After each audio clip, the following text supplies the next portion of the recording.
in and performances that will determine that. Only time will tell who will be where at the end of this campaign and in the future. Some of those questions will be answered on the field. Some of those questions were answered last night.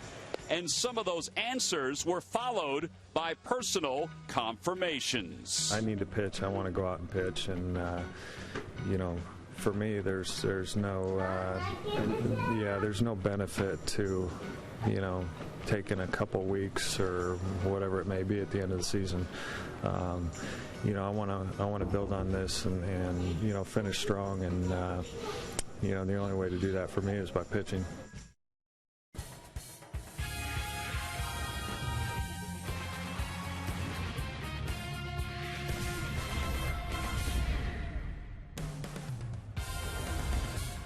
Well, last night the Phillies finished strong. They started strong and they finished strong. Jonathan Papelbon with the strikeout to wrap up Roy Halladay's first victory since the 17th of May. That's exactly how they drew it up. And today they're going to try to draw up another win. The grounds crew getting the field manicured one last time before the Phillies wrap up this series against the Arizona Diamondbacks.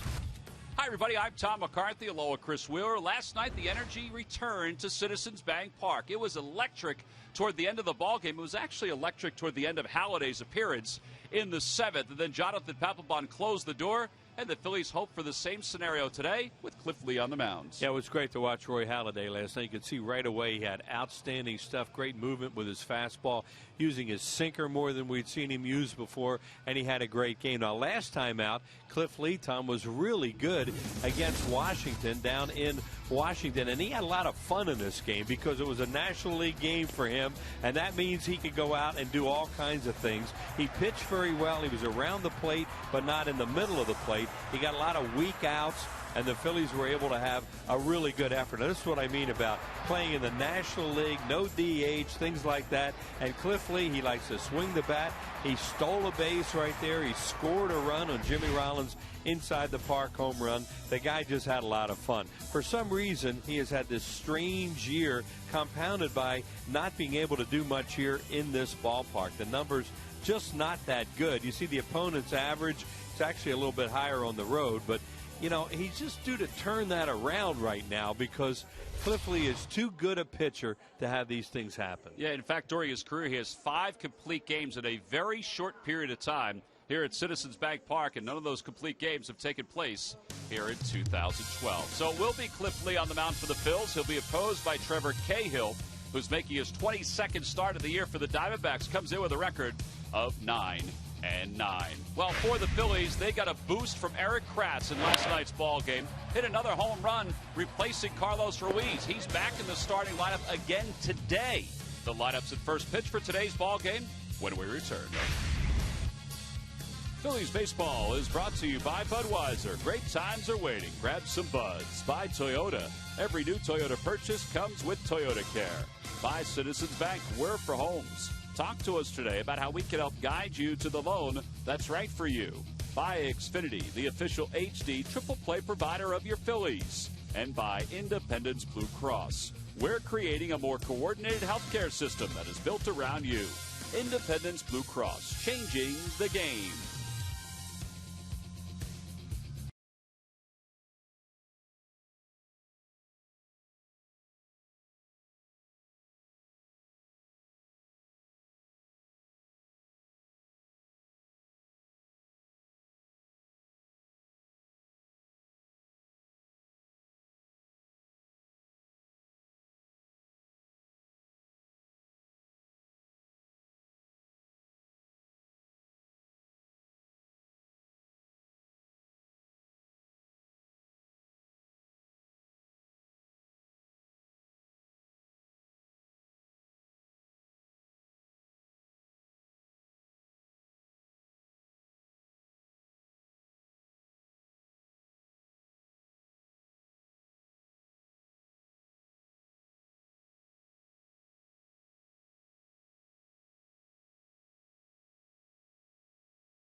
Philly of the Week has battled through a frustrating season. With rumors swirling at the trade deadline, Cliff Lee remained a Philly, and he took the mound in Washington ready to perform. He dominated the Nationals lineup for 7 shutout innings, allowing just 5 hits for his second win of the season. Cliff delivered from the mound. He delivered at the plate. He notched his second stolen base of his career. And it's all brought to you by Independence Blue Cross. Changing the game. Well, back here at Citizens Bank Park as we get set for the final game of this 3-game series between the Phils and the Arizona Diamondbacks. Cliff Lee, you just saw our Independence Blue Cross Philly of the Week, is warming up out on the mound. The starting 9 youngsters who were selected at random before the ball game were just out getting some autographs. And as they were settling in, Dan Baker, the public address announcer here at Citizens Bank Park, announced a moment of silence to the crowd. And we want to reiterate that and send our condolences to Andy Reid and his family. Andy's son Garrett, a 29-year-old who obviously people around the Delaware Valley know very well, was found dead today up at Eagles training camp. And Andy was not at practice today, understandably. And we send our best wishes out to Andy and his entire family. And as I know, all the fans here at Citizens Bank Park do the same. So Cliff Lee out on the mound, warming up here this afternoon, getting set to face the Arizona Diamondbacks for the 5th time in his career. Let's take a look at the Diamondbacks starting lineup. It's brought to you by Xfinity, your home for the most live sports. Leading it off in center field, Chris Young. Aaron Hill, the second baseman, bats second. Jason Kubel hits third, followed by Paul Goldschmidt and Justin Upton. Chris Johnson is the number 6 hitter, and the bottom third of Stephen Drew, Henry Blanco, and Trevor Cahill. And they'll, of course, face Cliff Lee, who's coming off a very good outing against the Washington Nationals. And he and Roy Halladay are trying to win back-to-back games for the first time this year. What's the date? Yeah, exactly. And that just, we were talking in the office this morning about you're going to go back over this year and come up with all kinds of strange things and go, well, that's why it went that way this year. And there's one you just came up with. Here's the scouting report on Cliff Lee, one of the biggest strike throwers, if not the number 1 strike thrower, at least on the first pitch in the major leagues. So hitters know they're going to get pitches to hit off him. And there's Roy Halladay, was so good here last night. Doc went 7 innings in last night's ball game. Was very comfortable from start to finish. Next pitch to Young is hooked foul over toward the sweet level down the left field line. And it's 1 ball and 1 strike. Chris Young is 0 for 3 in this series. Overall, .215 hitter, 11 home runs, 29 runs batted in. Did not play in last night's ball game. Gerardo Parra played center. That one's to left field. Dominic Brown is out there as it floats toward the track, 1 away. Yeah, they're going to put Chris Young at the top of the order today because of the left-hander Lee on the mound. Time now for our Nissan keys to this afternoon's game. A little bit overcast right now, very hot, humid. Well, Phillies are going to try and win another series. They won the Washington series, win this one. And they're going to face a guy today who's the ultimate worm killer. This guy will throw a lot of ground balls, and Trevor Cahill, so you have to try and make him bring the ball up. Phillies got to him earlier this year when he went just 5 1/3 out in Arizona against them. The Phillies took 2 of 3 from the Diamondbacks out in Phoenix. Aaron Hill takes low, and it's 1 ball and no strikes. Hill .299 with 13 home runs. Aaron did not play in last night's ball game. He has good numbers against Cliff for his career. Fly ball right field, right at Scherholtz. And now he moves over a few steps, 2 outs. Cahill really works fast too, so you're going to have 2 guys out here today. They're going to get the ball and throw it, and they throw strikes.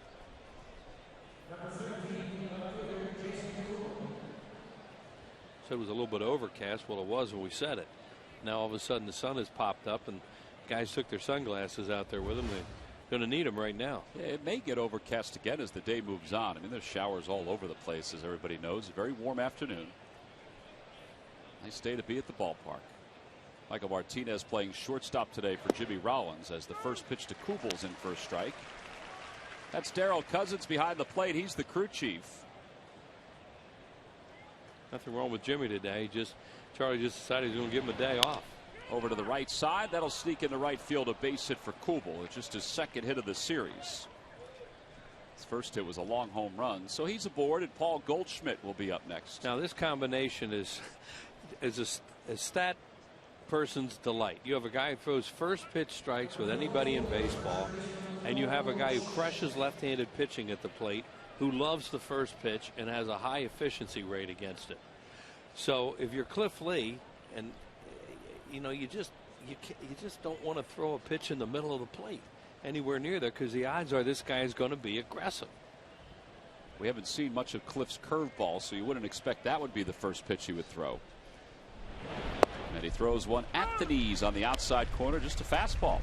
And it's 0-1. Yeah, a good spot for it, too. And that time Goldschmidt decided to take the first pitch off a left-hander, and statistically he doesn't do that a whole lot. He's 1 for 14 so far this year against the Phillies. Nearly the same spot, a little lower. It's 1 ball and 1 strike. Overall, he's hitting .301. He's had a good first full year in the major leagues. He was brought up halfway through last season. He had a very good postseason for the Diamondbacks, even though they lost in the first round. Inside and low, 2-1. Really strong. One of those guys that can hit your mistakes and hit them a long, long way. And the ball should really carry here this afternoon. Arizona had batting practice, and it was flying. 2 balls, 1 strike to count. Kratz will set up outside. And he threw something soft, and it's 2-2. Last night, Doc, and it's different because he's a right-hander compared to Lee, but he threw Goldschmidt one curveball after another. Yeah. And it really spun him around a little bit. Yeah, you could see that he was struggling with it. He wants to hit hard stuff, and they had decided they were not going to give in to him. It's even now, 2 balls and 2 strikes. Curveball hit in the air to left field. It's carrying pretty well, but he got it in on his hands, and Brown will make the catch casually out on the track. No runs, 1 hit, and 1 man left for the Arizona Diamondbacks. On to the bottom of the first opportunity for the Phils when we return.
He's getting a chance for the first time against Trevor Cahill.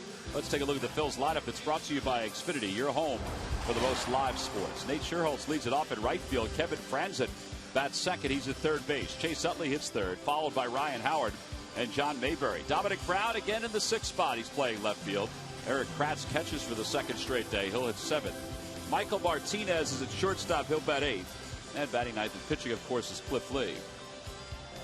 And they'll face 24-year-old right-hander Trevor Cahill out of Vista, California. .500 record at a 3.75 ERA. Walks, strikeouts, they're okay, but what he's going to do is just try to throw ground balls and get you out fast. Last time out, 83% of his pitches were sinkers, fastballs. Second in ground ball fly ball ratio in the league to just Jake Westbrook of St. Louis. So he's going to throw a lot of sinking fastballs. Want to know the count to Scherholtz. And Scherholtz grounds one to second. Well, there you go, right on cue. That one may have even been up a little bit, too, but he's still got the ground ball in a 4-3 putout. Well, he really struggles in the first inning. He's given up runs in 7 of his last starts, and his earned run average in the first inning, 7.29. Well, one away. You just got a shot of Jimmy Rollins. He's usually the leadoff hitter, where Sherholtz is batting today. Now Kevin Franzen, a .273 hitter with a home run and 2 RBIs. 2 for 7 in the series so far.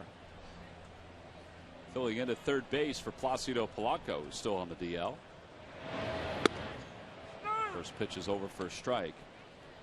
The Diamondbacks got Cahill in the offseason. It sounded like a pretty good deal for Arizona. They get a 24-year-old right-hander who already had 3 years of seasoning in the big leagues.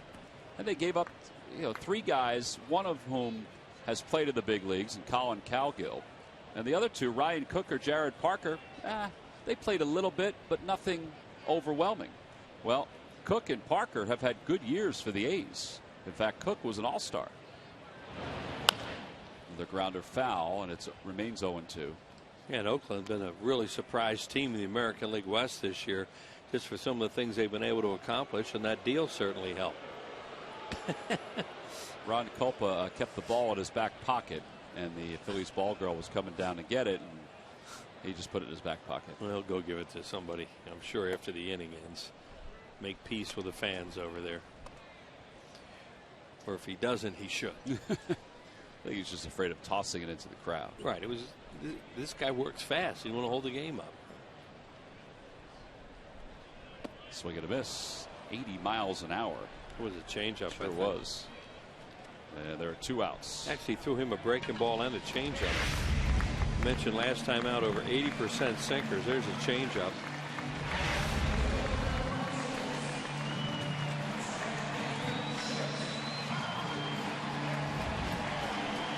Chase Utley is 2 for 7 in the series. His average is at .255. He's walked once so far in this series. He's walked a lot since he returned. Seeing a lot of pitches. And he sees one there for ball 1. The Lucky McDonald's Phillies home run jackpot contestant is Mark Pask of Cape May. Phillies hit a home run in today's ball game, and Mark's going to win $100.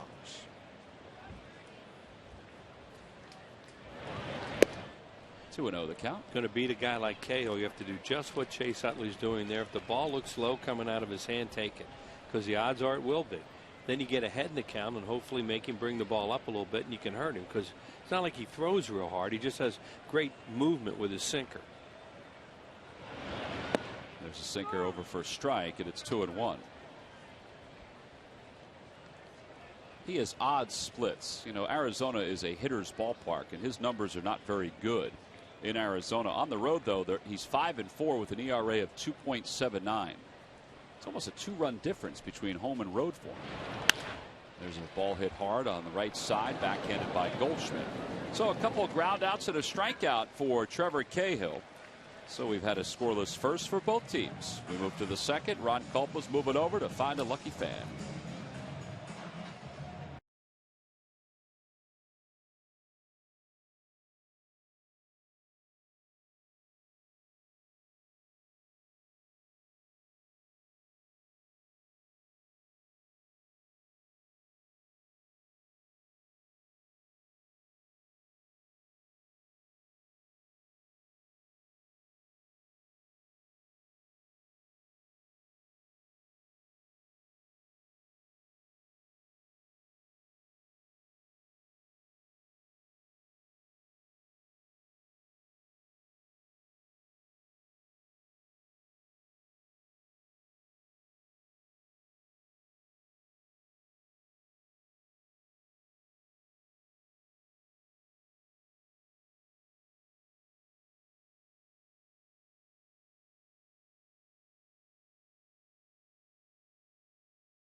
Are you hitting the road? Well, take the Phillies with you this season. Subscribe to MLB.tv today to see every Phillies out-of-market game live online and on your favorite devices in HD quality. Visit Phillies.com to order and get more details. MLB.tv. Baseball everywhere. Top of the second, Justin Upton will lead it off. And Upton takes a strike. Cliff Lee had good cutter command in the first inning. Got 2 fly balls to left field on balls that if those balls are in the middle of the plate, they're out. They're both home runs, but they were in enough on the right-handed batters that he jammed them, kept them in the yard. 2 straight strikes to Upton. And it's 0-2. Cliff at his last outing struck out 7. Scattered 5 hits over 7 innings. The Phillies won it 8-0. Base hit to right field for Upton. So a leadoff single. And it's the second hit of the day for Arizona. Too much of the plate with a 2-strike pitch. Arizona comes into this ball game 3 games behind the Giants in the National League West. Giants have won 2 straight, and the Dodgers have won 2 straight. Dodgers will play the Cubs later on today.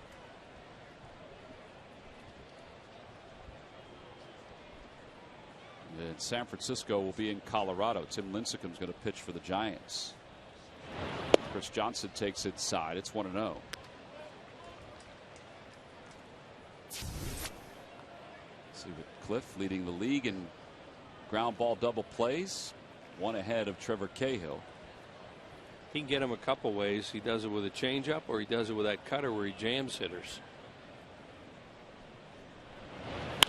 That ball is crushed. Whether it stays fair or not is the question. It is a fair ball and a 2-run home run. That was a blistering shot, and it's 2-0 Arizona. We talked about how he got those cutters in good spots in the first inning and kept them in the ballpark. He didn't that time. That one gets a lot of the plate, and it leaves in a hurry. Whether he's trying to backdoor him or come in, let's see where Kratz has said. He's trying to come in. Look where it does. Right down the middle. Missed his spot. You go back to the first inning where he got the 2 jammers to left field. Those were in. That one right on the head. That ball was hit out toward Harry's statue. And not many balls that have been hit there in that spot. Well, he's strong, that Johnson. They thought he was going to be a big time player for the Astros, and it didn't happen. That'll bring Stephen Drew to the plate. Drew is 2 for 8 so far in this series.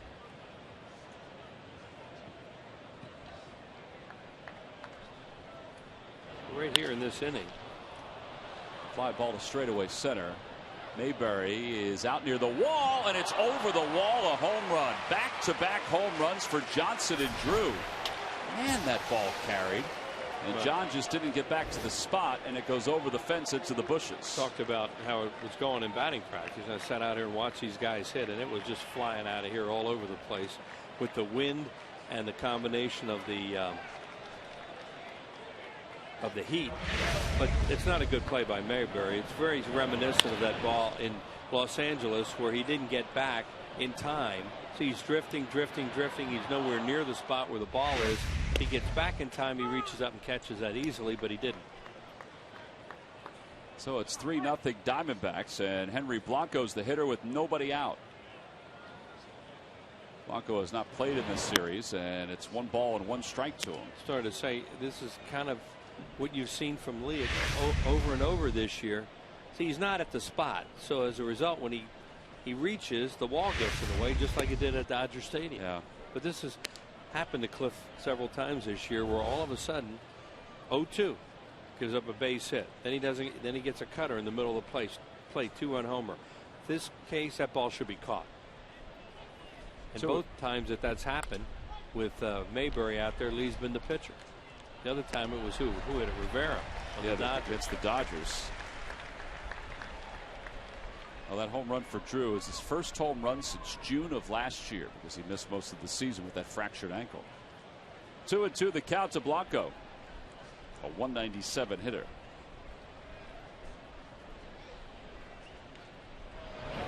And he fouls it away. It remains 2-2.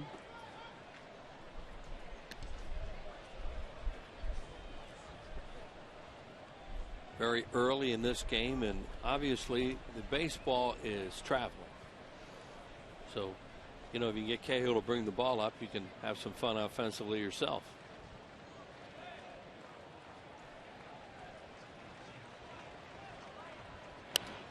Another foul ball off to the right behind the plate.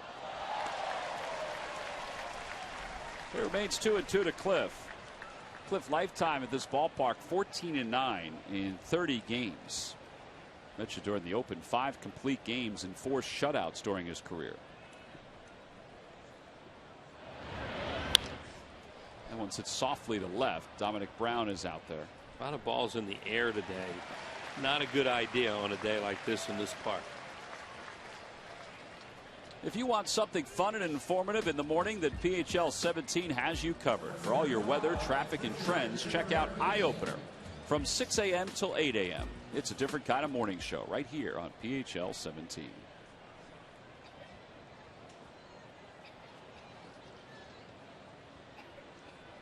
Cahill is a 114 hitter. He has 5 hits and 44 at bats this year.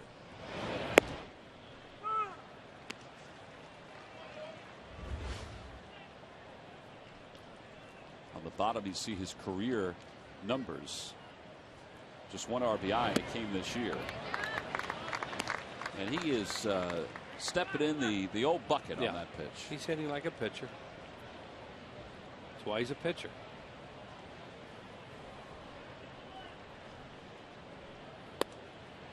And that's a left-hander. Imagine where he goes with the right-handers coming after him.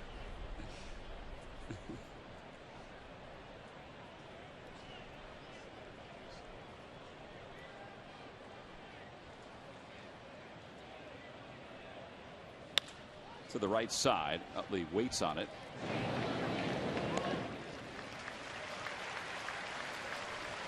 And back to the top of the order.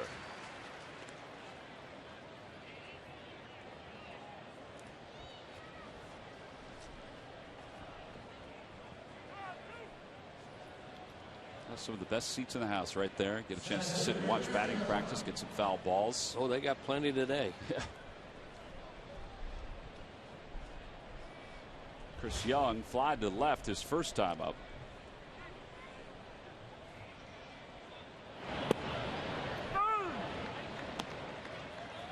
Where he doesn't get hurt when he throws it in there in that spot, any kind of pitches, and you know, like any pitcher, he throws it in the middle of the plate, he gets hurt.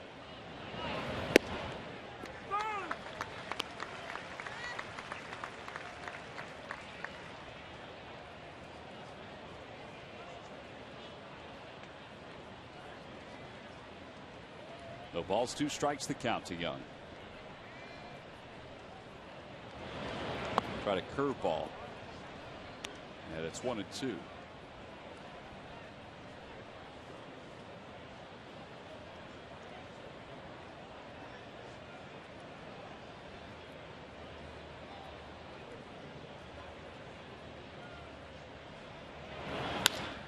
Little flare to right field. It's going to drop in front of Scherholtz.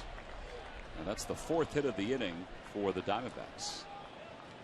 So a batter aboard. It's Chris Young, and it'll bring Aaron Hill to the plate, who's 0 for 1.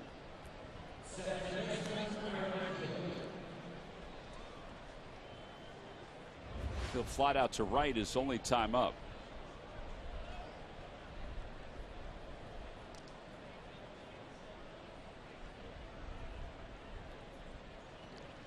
Wind has picked up even more since the game started.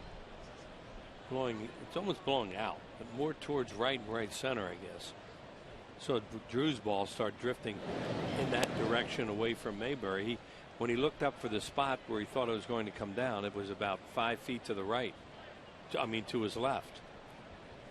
I was still surprised that ball carried out the way it did. I mean, I know we were saying before that the ball was jumping, and it was during BP. Oof.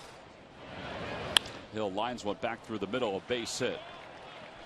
First and second with 2 outs. He's really missing his spots, and everything's up right now.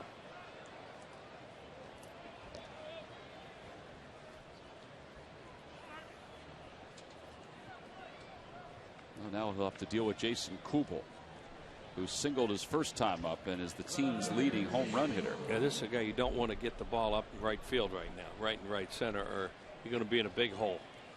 Kubel is 4th in the National League in RBIs. He's tied for 3rd in home runs. Having a really good year. It's reminiscent of his season a couple years ago in Minnesota, where he had more than 20 home runs and 100 RBIs. Last year, he did not have as good a season. We used to see this guy and Kadire, those kind of players in spring training a lot. For pretty good looking hitters, both of them. But economically, Minnesota got in a situation where they probably had to let them go. Although their situation's better out there now with a new ballpark. See, a year ago his average was better, but he only had 7 homers. Now, some of that could have been the ballpark. It was tough to hit. It's tough to hit home runs in that ballpark unless you're Jim Thome. Yeah, it's a little different than Metrodome. Morneau, for example, when we were out there, talking about how his home runs were way down from what he used to do at the Metrodome.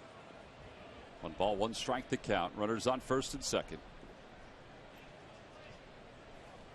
Kubel is the 8th man to bat in this inning for the Diamondbacks, and he hits one back toward Martinez at shortstop, and he throws over to 1st for the final out. Now the Diamondbacks leave 2, but they got 3. The first 2 on this 2-run bomb by Chris Johnson, and then that was followed up by Stephen Drew's shot to center field. So it's 3-0 Arizona as we go to the bottom of the 2nd here in Philadelphia.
With 6 hits in the first 2, including 2 home runs.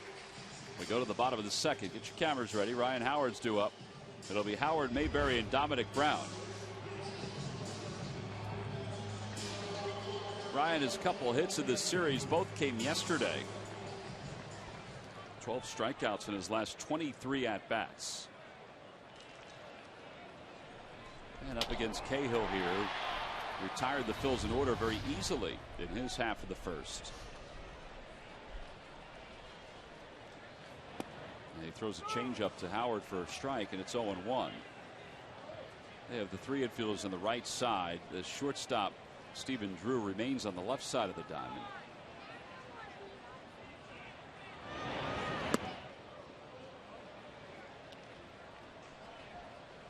In the outfield, they play Howard to go the other way in center. Chris Young is a few steps over toward left center.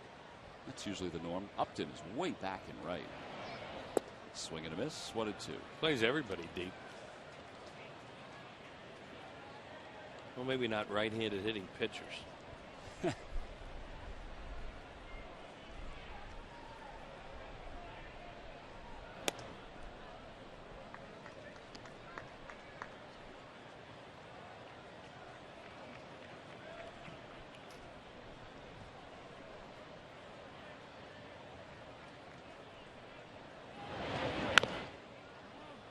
Whacks that pitch foul on his foot. That was another changeup that was left up by Cahill. Changeup 79 miles an hour on that one. It's been 79, 83 in that area.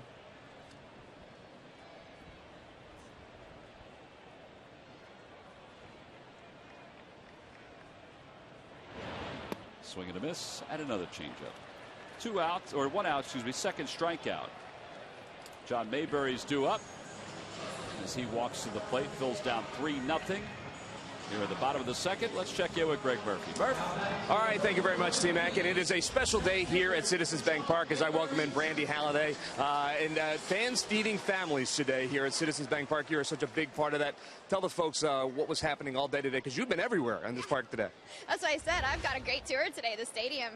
Fans Feeding Families is an event that we started last year. This is our second year. We actually doubled the ticket sales from last year today, which is amazing. All that money, the proceeds, go to provide meals to the 900,000 people that are dealing with hunger issues every single month here in the Delaware Valley area. So it's a phenomenal cause. The money goes to a great cause, and the fans supporting it's a great thing. Yeah, earlier today, T-Mac, I know you were involved at the pre-tent party where you had a couple hundred people coming out, but also fans bringing canned goods. And tell us a little bit about the pins as well that you and I are wearing. We both have on the pins. For $8.99, you can go to the Majestic store, the kiosk throughout the stadium. It is a limited edition pin, so when they're gone, they're gone. So we need to go out there and get them. For $8.99, that provides 15 meals for Phil Abundance to give to a family in need. So it's a great cause, a great collector's pin, and they're not going to last long, hopefully. So go get one. Absolutely, go get them. There's some more events happening as well. There's a silent auction going on inside the ballpark. But we also should point out that it doesn't end today, that this is a cause that is ongoing with the Halliday Family Foundation and with Phil Abundance. So how can people get involved? You can always get involved, by going to Phil Abundance directly. They're always looking for volunteers. You can make donations all year long. This isn't a Christmas or Easter or Thanksgiving thing. People are hungry every single day. So you can always go make a donation directly to them. You can also go to Phillies.com /feeding families, get more information about the events and programs that we're doing here, and really just get involved. Be aware of the people in your community that need your help and do something about it. This is one city that always does that, Philadelphia. You great sports fans and great, always looking out for each other as well. Brandy, thank you so much for all the hard work that you put into this. And folks, remember that you can still help out. Just go online, check out the information. T-Mac will send it back upstairs to you. All right, Murph, thank you very much. And Mayberry walks, taking the 3-2 pitch a little high. The event today was outstanding. Doc and Brandy were taking photos. Bull was there. Greg Lozinski, Phillies ball girls were out there too. It was a great event. More than 200 people were there at the tent event to get their photo taken with Doc. And he was outstanding. He was signing some autographs, taking some separate pictures, shaking hands. And here is some of the video from earlier. There's Brandy with Doc, and there's Bull off to the left there. And he was all smiles today. It was really a great event. The folks at Citizens Bank, Aramark, a number of other places, Hatfield Quality Meats, they all do, such a great job with helping with this cause. And of course, it all helps the folks at Phil Abundance. Goya, is a big part of it too. It was just a really good event. Dominic Brown is ahead 1 ball and no strikes in this at bat. And he takes low. It's 2-0. I think what Brandy said, that 900,000 people in the Delaware Valley are hungry every day. It's staggering to think of that number. Wouldn't think that happened in the United States. You No. really wouldn't. And it's great that people like a Roy Halladay, with his very high profile, get involved with the tremendous organizations that you detailed, and it gives it much more attention when somebody like that is involved. Sure. 2-0 the count to Dominic Brown. Dominic fouled it off his lead foot. That's what happens when you face sinker ballers. You can beat your feet up a little bit too.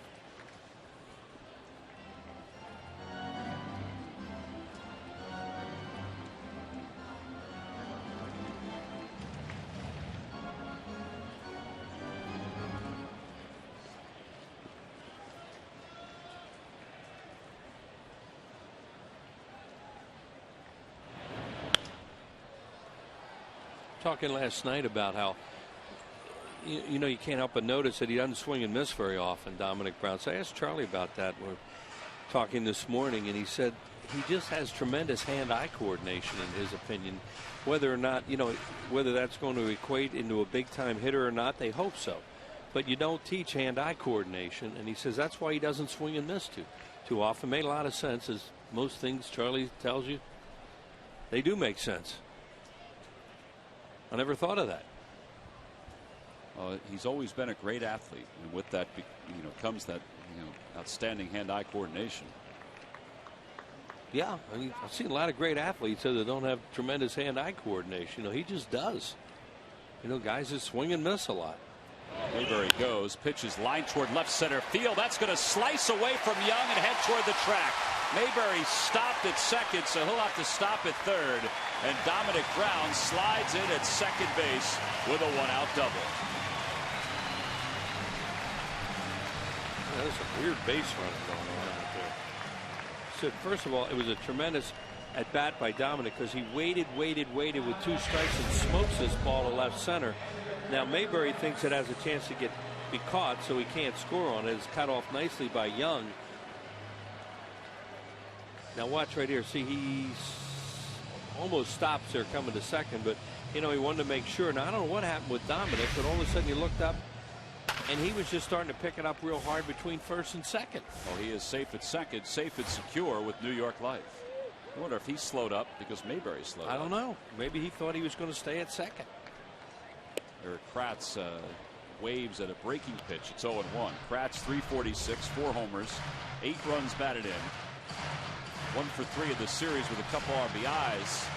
2 RBIs yesterday and a home run and a bases loaded walk. He has a gimme RBI right now because they're playing the infield back with a 3-run lead.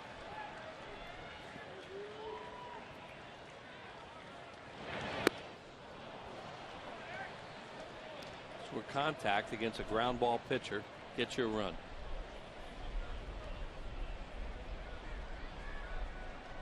Well, now he's got to bear down behind the count 0-2. Michael Martinez is on deck.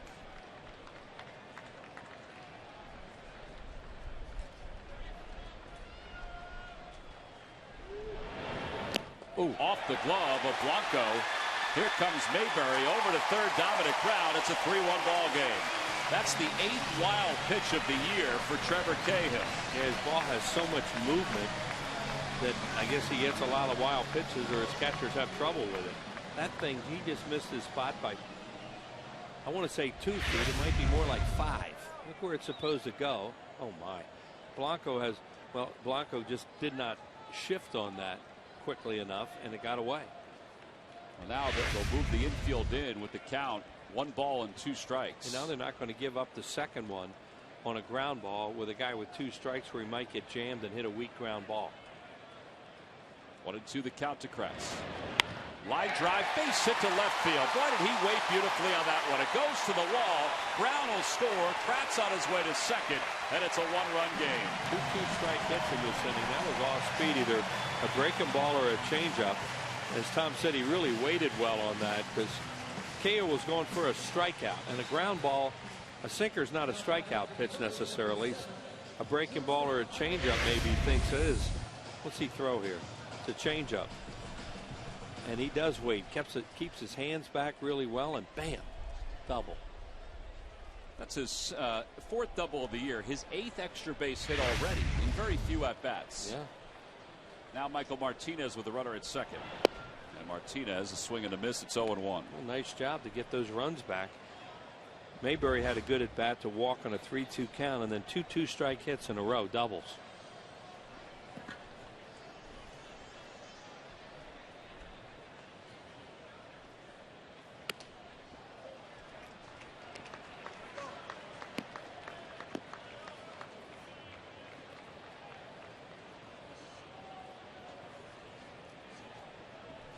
One ball, 1 strike to count to Michael Martinez.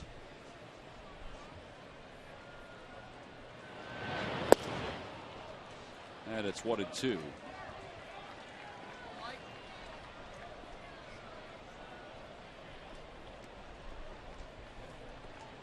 Michael, while down in AAA, was getting a chance to play on an everyday basis. He was playing all over the place, including the outfield. He has Kratz at second. 2 runs have scored. 1-2 the count. And a foul tip into the glove of Blanco. Charlie made it very clear before the game too that Jimmy Rollins is available today if he needs it. There's nothing wrong with it. He just decided I'm going to sit him today. Jimmy has not had an off day in a while, aside from the team off days. Here's Cliff Lee. Charlie was talking to Cliff yesterday about his top hand. They were talking hitting for a few moments after the pitchers took batting practice. Some serious stuff for Cliff. Well, this kind of pitcher, he could do some damage against. Yes, he can. He'll get the ball up to him. 2 outs, 3-2. He got a hit off Steven Strasburg. He threw him a first pitch changeup, and it's 0-1. Respect.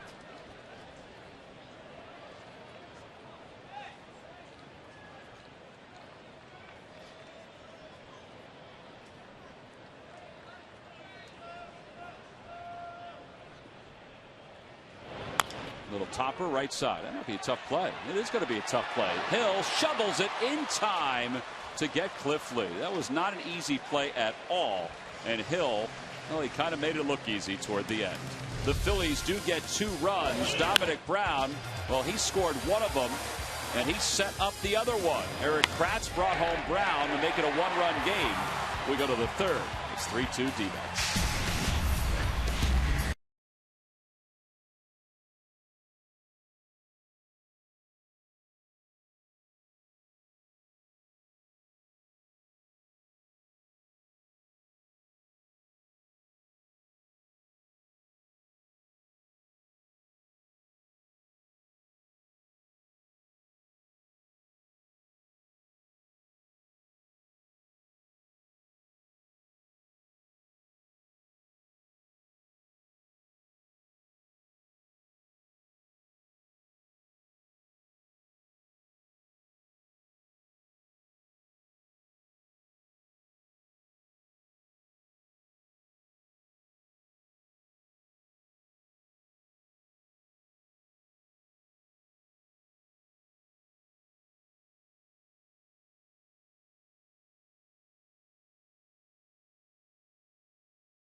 Question. Log on to Phillies.com. Go to the fan section for all the information, and please submit your answer on the subject line. Wheels, here's the question. Name the only D-backs player to hit 3 home runs in a game in 3 straight innings. So he had 3 home runs in the game, and he did it in consecutive innings. Wow. How about that? I want to see how many runs he scored in those 3 innings. They had some batter rounds, it looks like. Must have been a heck of an offensive day. Whew. By the way, it's happened 6 times in Major League Baseball history that somebody has hit 3 home runs in a game and has done it in successive innings. Is it a guy you would think about hitting a lot of home runs? For the Diamondbacks, yeah. Okay. Let's say I've seen this guy hit a lot of home runs in his professional career. Oh, we go to the 3rd. Eric Kratz is not the answer, but he certainly has been filling in for Carlos Ruiz. By the way, the Atlanta Braves will be in town this week, tomorrow, Tuesday, and Wednesday. All 3 games are at 7:05. Jewish Heritage Night on Tuesday at 7:05, sponsored by the Jewish Federation of Greater Philadelphia. Tickets are available for all 3 games by going to Phillies.com. Pitching matchups have been decided for that series. Ben Sheets against Vance Worley tomorrow. Mike Minor against Cole Hamels on Tuesday. It looks like Kyle Kendrick, who was throwing a bullpen today, will pitch on Wednesday for the Phillies. But it's still TBA. TBA, but it'll probably be KK. Yeah. Folks are wondering if it at all will be Tyler Cloyd in the near future, who has 14 wins in the minor leagues. He's had a very good year. As Ruben Amaro said, he's put himself on the radar, so he just needs to keep himself on the radar. All reports, though, he's been a lot of fun to watch, so good for him. As Charlie chatted up with Carlos Ruiz. We got a ball game again. It's just a one-run game as we start the third. And as quickly as Cliff Lee can have an inning like he had last inning, all of a sudden he can go out there and just mow him down for a while, too, and that's what you hope starts now. On the Toyota Major League scoreboard, Washington behind Strasburg's 2 RBIs lead the Marlins 2-0. Strasburg right now, Wheels, is going to win the Silver Slugger Award for pitchers, it looks like. He's up to 353. He can hit some homers, too. Now, he will be shut down, so we don't know if he'll qualify.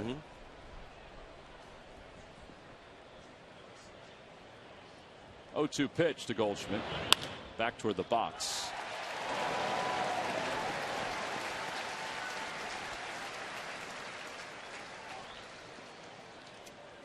One away. Justin Upton is due up.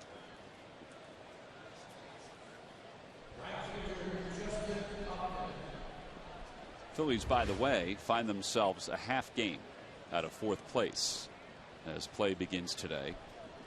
Just to give you the mathematical numbers, 16 out in the division, half out of 4th, 12.5 out of the wild card.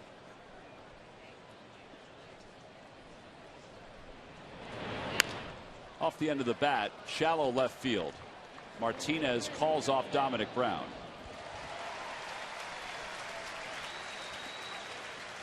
That's a good play by Martinez because Brown broke back on that. Big guy gets a big swing like that, it'll fool an outfielder many times, and it fooled him. He got a late break on. I think he still could have gotten there, but Martinez went back and made sure that the ball's caught. You know, he can still be called off on this, but watch him break right away.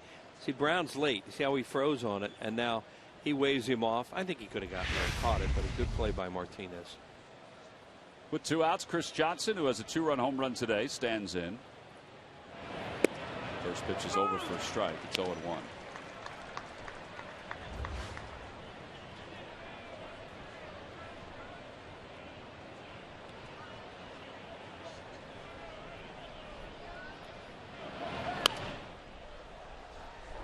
Well, he's really come out pumping strikes in this inning too, and evidently not hittable ones like they were last inning when they really hurt him.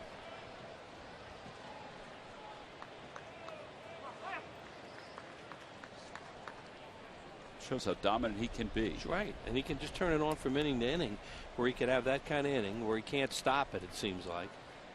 Although he did stop it after 3, thankfully. Curveball waved over top of, and the side is retired. That's a 7-pitch inning. First strikeout of the day for Lee. On to the bottom of the third. The Phils down by 1. Nate Schierholtz will lead it off.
Today about how we can help guide you to the loan that's right for you. Buy Chevrolet. See your local Chevy dealer or visit ChevyDealer.com.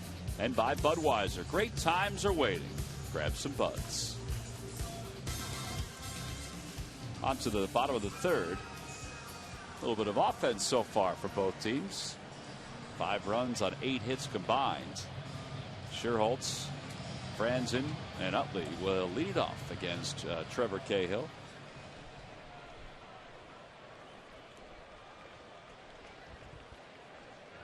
Sherholtz is 2 for 7 in this series.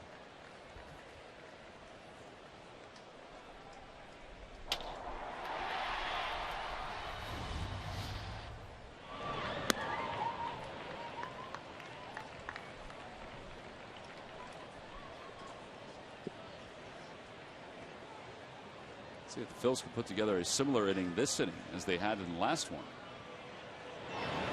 Got some things going because they were working ahead of Cahill. Well, they're trying to make him bring the sinker ball up, and that's the way you can beat him. If you swing early at him, you're going to hit the top of the ball and play pepper with the infielders. 2-0 pitch to Sherholtz. Little topper back to the box. Or with him.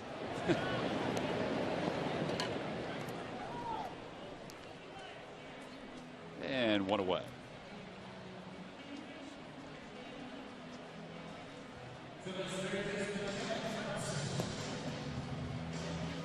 With 1 out, Kevin Franzen, who struck out his first time up, will bat from the right side.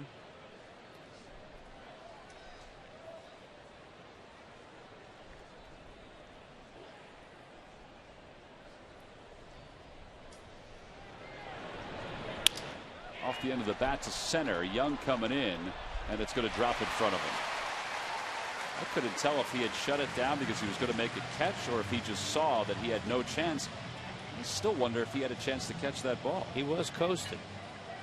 It is very hard to tell, you know, from where we are up here. The ball's off the end of the bat. Right he there. Didn't get fooled, but right there he wasn't going to get there.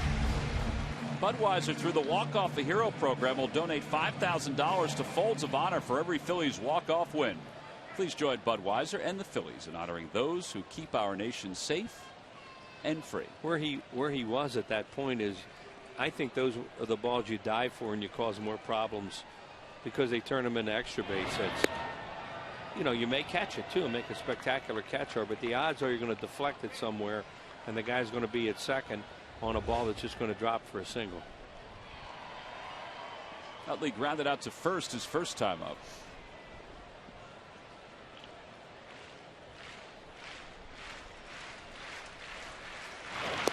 2-0 the count to Chase.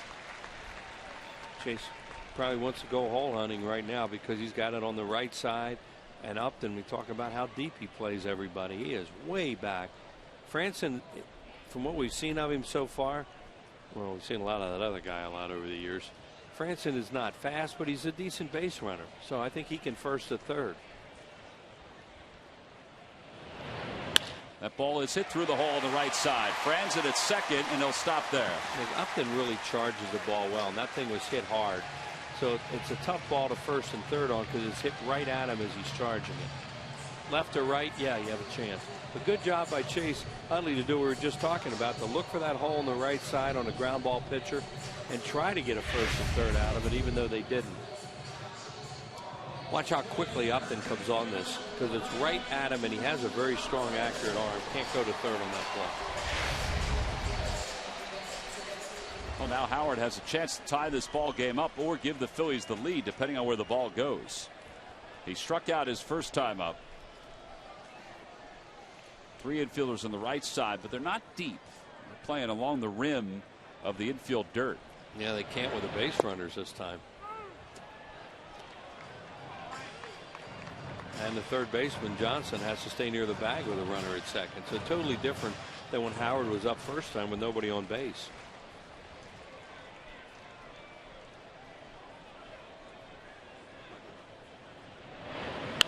To the right, left side, excuse me, a foul ball. He wore him out with changeups his first time up.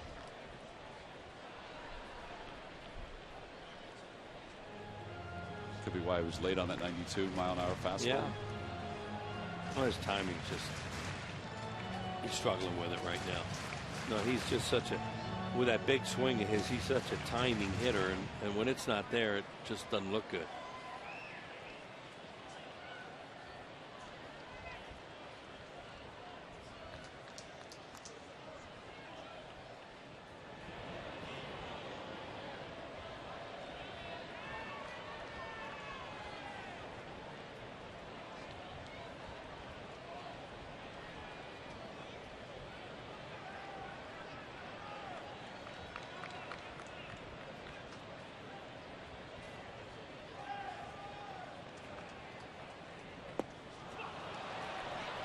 Second time today that Howard's been struck out. He has struck out in 24 of his last 50 plate appearances. Well, another changeup, too. He just doesn't see it out of his hand. When you're swinging and missing by that much, a changeup.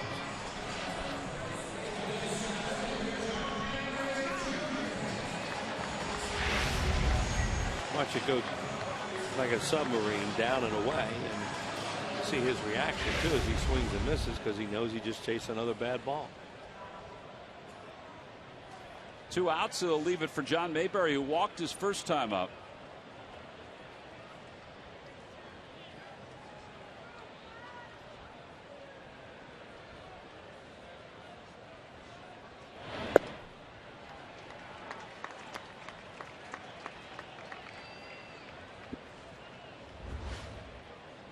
Good throwers in right and center, both pretty deep.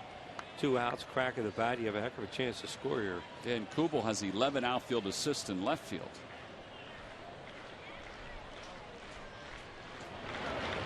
Ball's hit toward the hole at shortstop. Drew picks it up, throws off balance in time to get Mayberry. That's a big time play right there to wrap up this 3rd inning. No runs, 2 hits, 2 men left. Go on to the 4th inning here in Philadelphia with the Diamondbacks on top by 1.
Labels for professional looking mailings.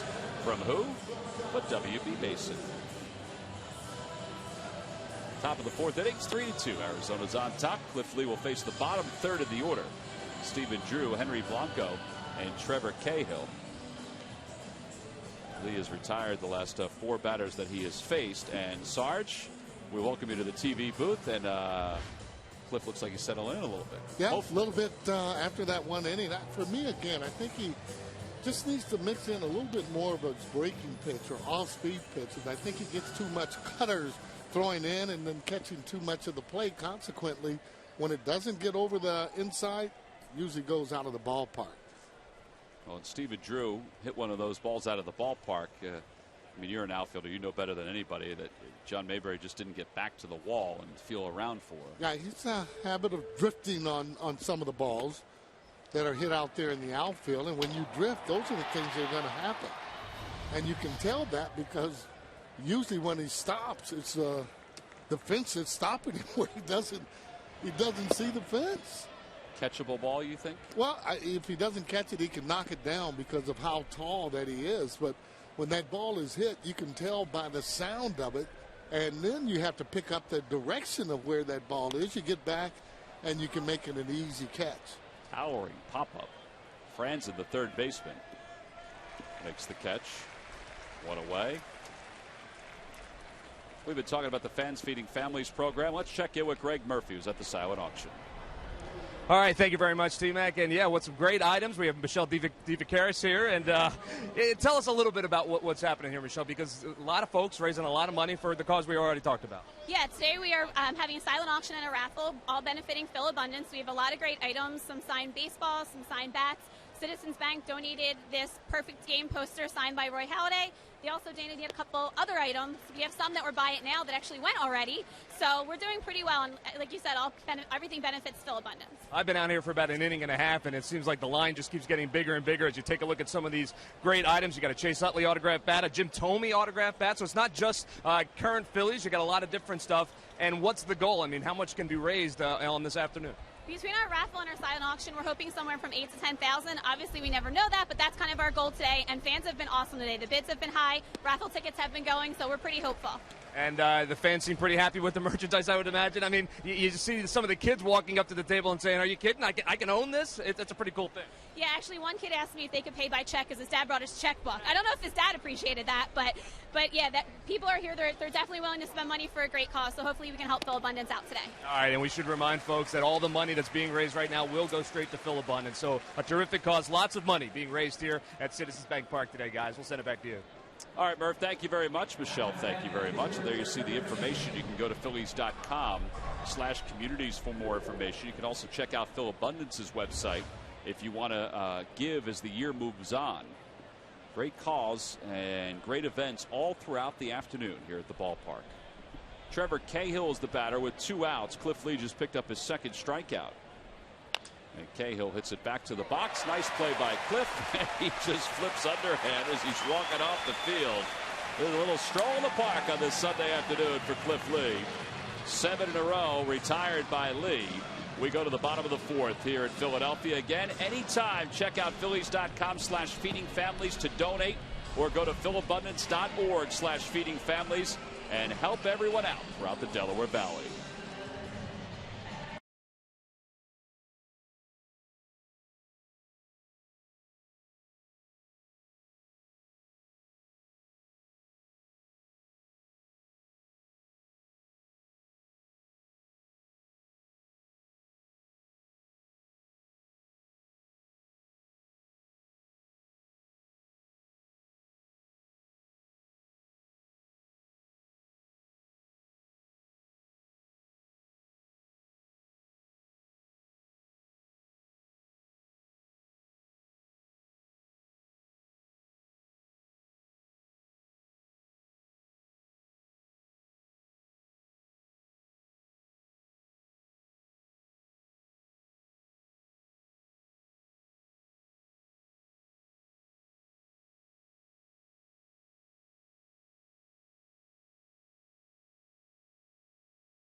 Nissan Summer Saving Days. Event ends September 4th. Visit ChooseNissan.com. By W.B. Mason, you can't go wrong when you buy right. And by Mazda, we believe if it's not worth driving, it's not worth building.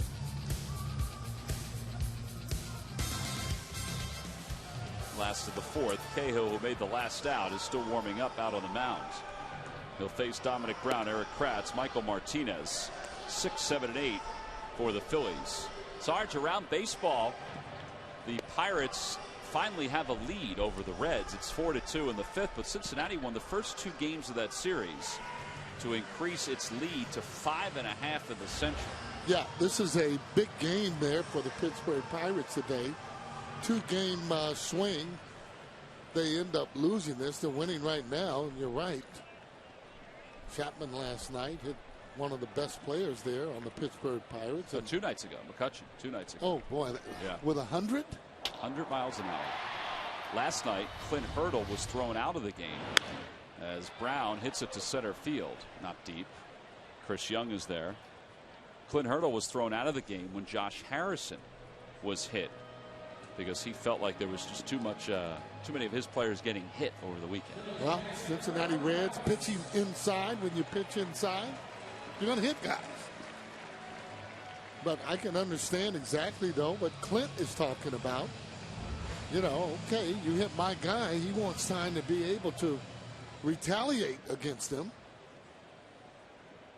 Eric Kratz doubled homer run his first time out.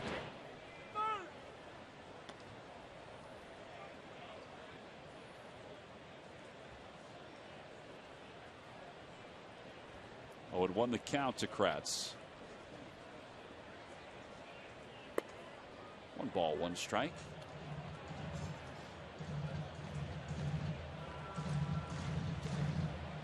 Phillies faced Cahill back on the 25th of April. They were able to get 4 runs in 5 1/3 against him, and they won that game 7-2.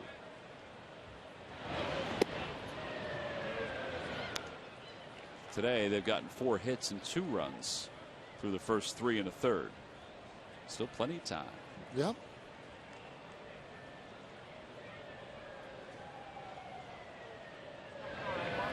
Outside, 3-1 to Kratz.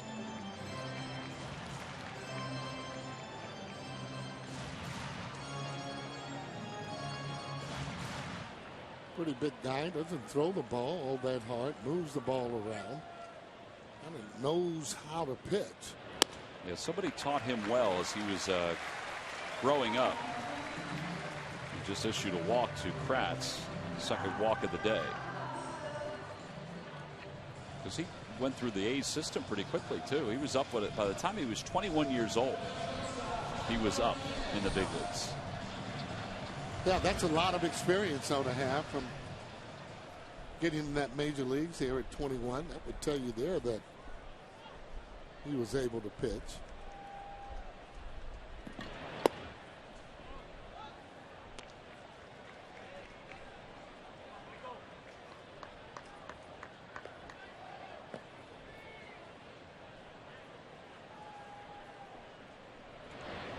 Outside, 2-0 to Martinez, and now Blanco's going to go out and talk to Cahill. Blanco's been a pretty good catcher over the past, getting a little older now these days. Aren't we all, Sarge? Yeah. Aren't we all? Well, I mean, to be able to play baseball, I mean, you look at his defense abilities, he's obviously now a guy that doesn't play every day, more of a backup type catcher. 40% of the runners he has thrown out throughout his career, that there is an above average good pitch. He's always had a good arm, always been able to call pretty good games.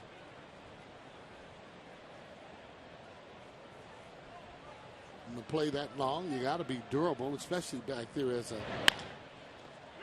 catcher. Goldschmidt gets 1. Can they get 2? No way. Cahill got his feet all tangled up. It didn't matter. Martinez was across the bag. 3-6 on the putout at second. And a fielder's choice, and here comes Cliff.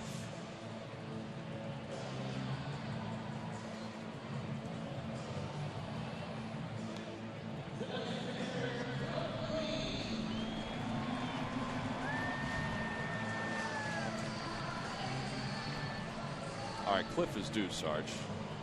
He's due to do something. Only has that 1 double this year. He wants some more extra base hits. A lot of movement on his pitches. If you're talking about him hitting that ball out, he's going to need the ball up and near that belt area. Kind of inside. He's got pretty good sink on his ball today. I was saying before that I heard Charlie talking to Cliff yesterday. Were you sitting next to me in the dugout when Charlie said something to Cliff about his top hand? No. He was asking if he was working on his top hand when he was taking some swings. Charlie was asking that. Yeah. Look at that, right through the hole on the left side. Good call. Well, it wasn't what I was hoping for. Yeah. But it was still a hit to turn the lineup over and give Cheryl a chance. You got to be pretty happy about that 1 hit right there, going through the hole, and that is something. Anytime that pitcher can give you a hit and get on base there, see if the ball is up a little bit, and he kind of goes that way. So this guy's a good athlete, I'm telling you, and you feel pretty good when he's up there at the plate. Sherholtz has grounded out twice, once to second, once back to the mound. Phillies now with 5 hits. They trail it by 1. Good speed at second to maybe challenge the arms of this Diamondbacks outfield. Sherholtz takes a strike.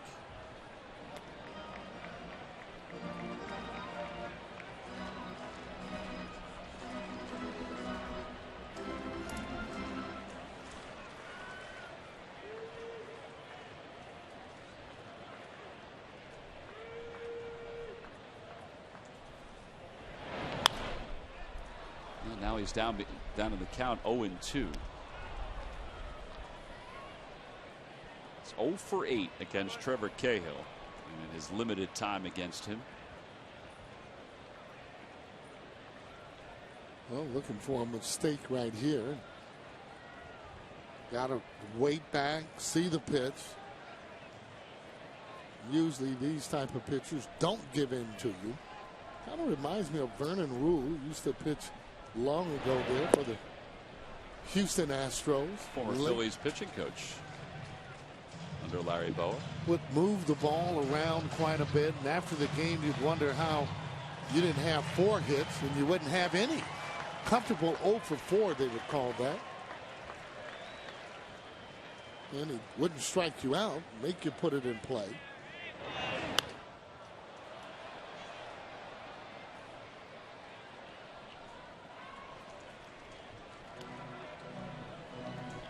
Vern Rule was a good man. Passed away a couple of years ago. Heck of a competitor. After he was the Phillies pitching coach, he went on and was the pitching coach in Cincinnati. 1 ball, 2 strikes, the count to Sherholtz. Phillies down by 1. Scored 2 in the second after the Diamondbacks scored 3 in their half of the second. Inside, 2-2. Big pitch. He wants it to happen on this pitch. Doesn't want to go to 3-2. If he goes to 3-2, 2 outs, runners will be running. Really, any ball hitting that gap, they would be able to score. And that's what we're trying to do. Swing and a miss. Got him with a changeup. And the Phillies threaten with a couple more base runners. They've had 4 in the last 2 innings. We've completed 4, and Trevor Cahill and the Diamondbacks still lead it by 1.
Next weekend, the St. Louis Cardinals are in town. It's alumni weekend here at Citizens Bank Park. Friday the 10th is Toyota Wall of Fame night. Saturday the 11th is Alumni Night, brought to you by Toyota. And then Sunday the 12th is a 1:35 first pitch. August brings plenty of great opponents and promotions. Tickets are available now by going to Phillies.com. We go to the top of the 5th. Top of the order is due up against the Diamondbacks. Chris Young, Aaron Hill, Jason Kubel. On a warm afternoon here in the ballpark. The dog days of August. Woo. Minor league teams are winding down this month, Sarge. You know, we're toward the end of the first week in August for a lot of the teams.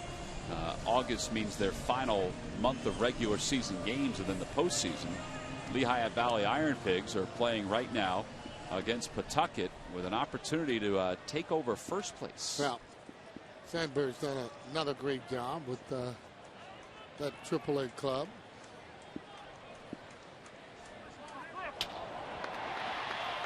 Chris Young is 1 for 2. He singled his last time up. Flight out to left. First pitch is inside. By the way, Lehigh Valley is on top 5-3 in that ball game over Pawtucket.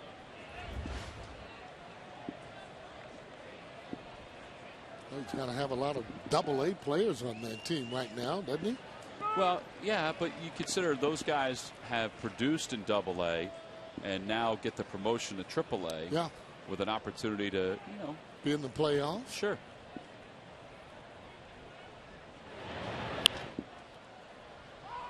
Fly ball down the left field line. Michael Martinez in foul territory puts it away. With one away, Aaron Hill is due up. Speaking of the minor leagues, the Kia minor league players of the month. How about Kelly Dugan for Lakewood? What a month he had. Wow. Former Phillies first pick, not a first round pick, the first pick in a draft. And Adam Morgan for Clearwater. He finished the month 6 games, 53 strikeouts in 40 and a third. So congratulations to both of those guys. Wow. 53 strikeouts will tell you either a real good fastball or a good breaking pitch. I think everybody in the organization is very pleased to see what Dugan did. He's still very young. As Aaron Hill takes a strike, it's 0-1. Jonathan Pettibone got his first AAA victory yesterday for Lehigh Valley, so congratulations to him. Went 6 innings, struck out 7. Utley will take care of Hill for the second out.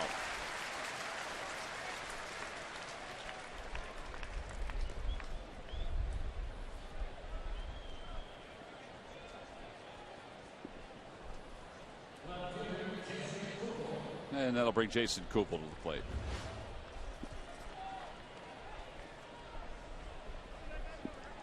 Kubel's 1 for 2.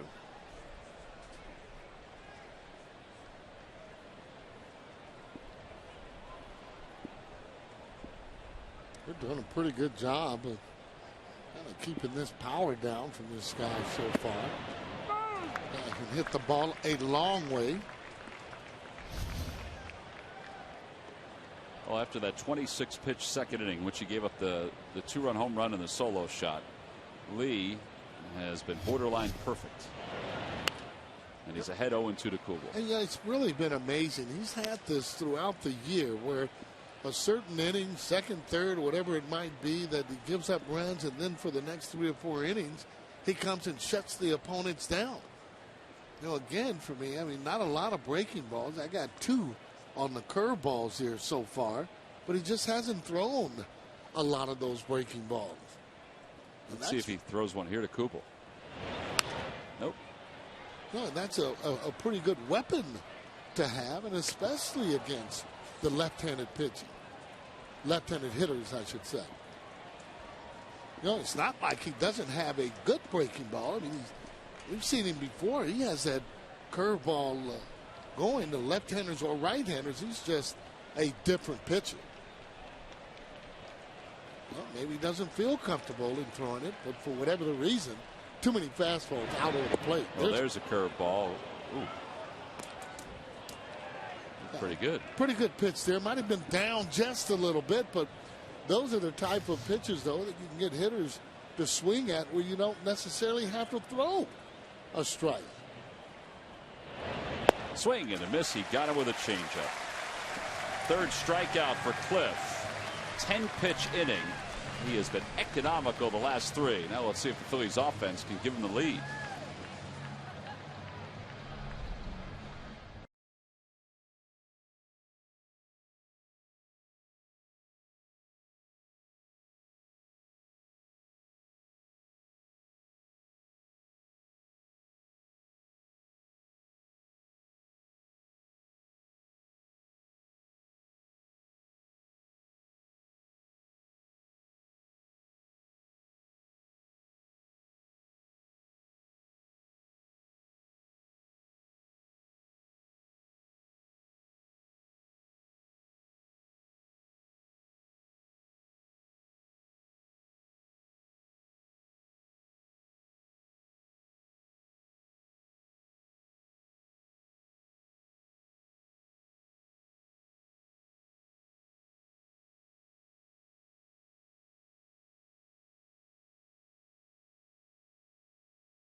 Live history at a unique Phillies alumni luncheon in the Diamond Club Thursday, August 9th from 11:30 until 2:30. Listed as Bill Giles, Tim McCarver. You writing this down, Sarge? No. Kim DeColvey, Bobby Wine. We saw Wino the other night. Mike Lieberthal, Kevin Stocker, and more share their Phillies stories. Event includes photos with the 80 and 08 World Series trophy and a tour of the ballpark. Order your tickets now by calling 215-463-1000. Proceeds benefit Phillies charities. Looks like a fun event. And you have guys that can tell some stories there. Tim McCarver, definitely. Ticovey. Kevin Franzen will lead it off for the Phils here in the fifth. And he takes strike one. It's 0-1. The Phillies have their work cut out for them because when this guy gets 3 runs, guess what? He's 9-0. Well, it's time to give him his first loss, Sarge. Yeah. Well, average would tell you he's got to be able to lose sooner or later here. Not if he makes pitches like that. Can't try and pull this guy. Got to stay up the middle and the other way. Unless you're setting him up, meaning you're getting that 2-0 pitch and it's middle in, you're able to drive it.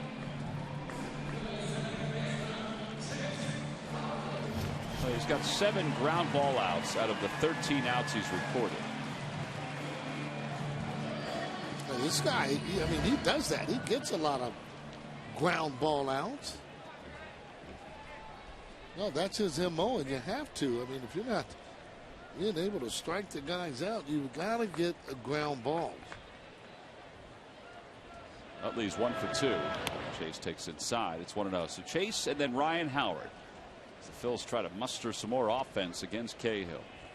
Last game of this 3-game series, trying to win a series again, just as they did against Washington. They've won more series in the second half than they did in the last month of the first half.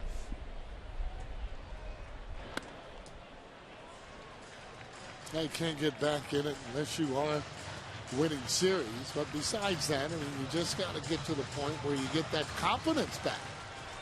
You get the confidence back simple. You get them by wins.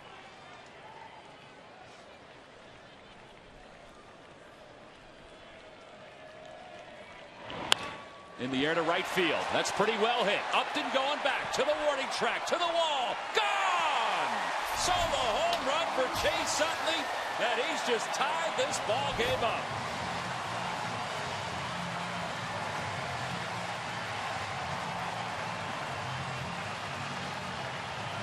I don't know, you just got the feeling watching Chase's ABs that he was setting Cahill up, that he was on him. His swing is getting better and better as the days are moving on. And he just won $100 from Mark Ask of Cape May, the McDonald's home run payoff. Well, you're right about that one thing. He is capable, and he sets pitchers up to be able to get the pitch that he wants to hit. And he'll look for a pitch. There's sometimes he'll go up and just take. And then there's sometimes he'll go up there and he'll look for a pitch to be able to drive, and he got one too. Howard rolls it to the right side. It almost hit a hot dog wrapper as it was going out towards shallow right. And there are 2 outs. Well, Chase now with 7 home runs and 16 RBIs. He's raised his average up to 267. Yeah, I mean, again, just so serious all the time. Take a look at, see how he's set though? He's already set. Talking with him about that, you know, being able to get set. Now you're able to get that foot down, you plant it. You can see the ball a lot better. You don't have to rush to the ball or to guess. Not on this level you don't. That's why it's important to know and pick up the spin as quick as you possibly can. Guys that do it more often than others will hit for a higher average. It's just as simple as that. 2 outs, 1-0 the count to Mayberry. He's walked, he's grounded out. The ground out was a good play by Stephen Drew. Back in the third. So we're all even here in the bottom of the 5th inning.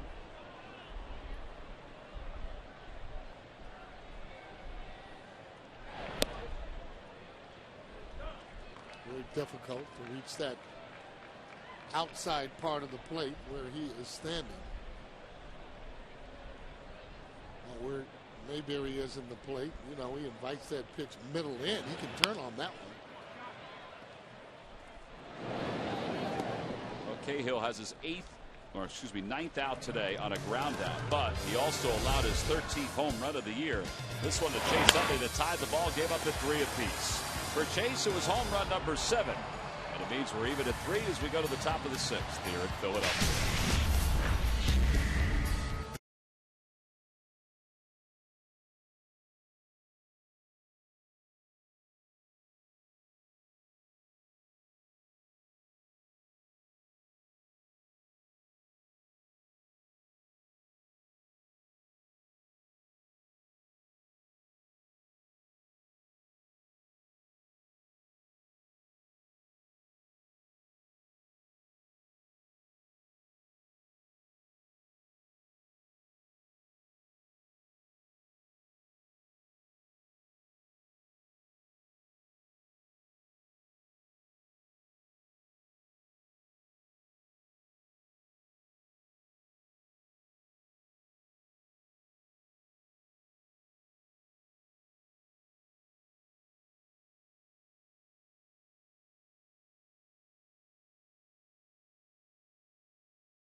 Inning here at Citizens Bank Park. Phillies just tied it up on a home run by Chase Utley in the bottom of the 5th inning. And now Cliff Lee in a brand new game will go to work against Goldschmidt, Upton, and Chris Johnson. Those are the scheduled hitters. A big day here at the ballpark with the fans feeding families celebration. There are representatives of Citizens Bank, Goya, ShopRite, SEPTA, the Jewish Federation of Philadelphia. And fans were invited to drop some food off. There was also the silent auction that Murph talked about with Michelle D. Vacaris. I was at the 10 event earlier today, which was a great event. There's Doc. He was there with his wife, Brandy. Greg Lazinski was there, Phillies president David Montgomery. And for more information, go to phillies.com/feedingfamilies or philabundance.org/feedingfamilies. So you're showing that pin off. Yeah. Really proud of it, aren't you? Of course I am. $8.99. You can purchase it here at the ballpark while supplies last. Yeah, well, they're going to probably go pretty quick. They have gone fast. In fact, the 10th event where Doc was there to get his photo taken with everybody, and he also signed photo cards. That 10th event, they sold more tickets than last year. Wow. As Goldschmidt shoots that one to right. It's hanging up there pretty good. Scherholtz will watch it go out of the yard, an opposite field home run. And it's a 4-3 ball game. Well, that one can't be blamed on Lee, even though he threw the ball. Thought that was a pretty good pitch. Most ballparks, hate to say it, that's just going to be a fly ball. In that area, that ball keeps carrying, and when it is warm, guess what? You get home runs in this ballpark. Take a look at it, see. Didn't hit the ball very hard. Although he did go down, and he's actually looking like he's trying to hit the ball that way. But see how he looked right up? He thought the ball was more of a pop-up than going out of the ballpark. And I bet he's saying, hey, that wouldn't have been out in our ballpark, but got to hit him anyway. Well, he's a strong guy, and now Upton takes the strike, and it's 0-1. Yeah, Goldschmidt's 16th home run. Those guys that hit balls like that, Tom, you're right. They're awful strong. So, you know, you get in this ballpark, he's just trying to make solid contact. Cutter upstairs, 1-1. Goldschmidt, 16 home runs now, 55 runs batted in. It's only his second hit against the Phillies this year.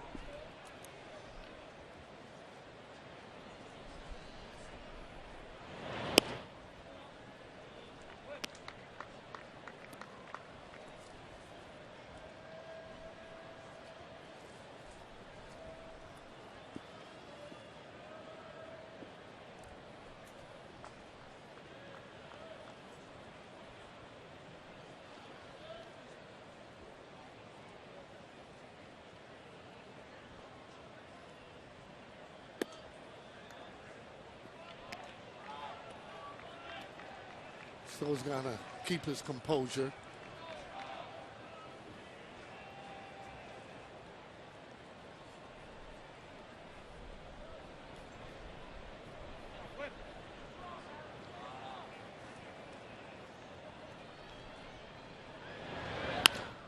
Base hit to center field, so Upton has his second hit of the day. And that's the 8th hit overall now for the Diamondbacks. And it'll bring Chris Johnson to the plate. The Fanatic Dangle Hat Frenzy has taken over Citizens Bank Park. This summer, we have a challenge for you, Sarge. Send a photo of you, not you, but whoever, wearing the Fanatic Dangle Hat. If you want to do it, that'd be great. Yeah. Home or away. Traveling or at your favorite summer spot. You can be featured on Phillies.com. Send photos to Fanatic Frenzy at mobilebullpen.com. I wonder if they've gotten any photos from the Olympics with folks wearing the Fanatic I don't know, Dangle but I checks. haven't seen any of those. I'm going to take a picture of myself with that iPad and I'm going to send it in just to see. Yes, I am. There's the Dangle Hat. Hottest selling item at the Majestic Clubhouse store. And let me tell you, wearing it today, it's hot. Oh, boy. Well, I think today you're wearing it more for the look as opposed to trying to, you know. What are you wearing it for all the other days? When it's cold, keeping your ears warm and so on. Really? You know, yes, absolutely. It's a hat that you'll watch. You'll see kids will be wearing those during the wintertime. Inside, 1 ball and 1 strike. Surprised you don't have any at the McCarthy house there. I mean. We do have a couple. Oh, see? Yeah, we do. Well, you're not wearing them now. You're going to wear them during the winter. And I'll send you a photo. Yeah, so they are at the estate, right? Yeah, yes. Okay. If you want to call it that. Well, home is our castle. That could be 2. Thankfully, Utley will apply the tag, holds on to the ball, and throws to first. Good play. 4-3 double play. And there are 2 outs. Made it look really easy. A lot of times that runner can dislodge that ball, and he has it in there very tight. Take a look at it. You see how he's going to hold that tight. You know, a lot of times, again, runners can come in and dislodge it. Well, still a good play. Didn't really go into him. He could have just ran right into him. He could have done that, but more of a polite game, if you will, these days. Stephen Drew homered his first time up. He's 1 for 2. Center field, not that deep. Playable for Mayberry, who comes running in to put it away. So a home run by Paul Goldschmidt has given the Diamondbacks the lead again. 3rd home run of the day. Middle of the 6th, the Phillies playing from behind here in Philly.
Plus Sports Store today. Go further with 3 vehicles that get 40 miles per gallon. Buy Xfinity, the official HD triple play provider of your Phillies. and by Dodge. Visit Dodge.com or your local dealer today.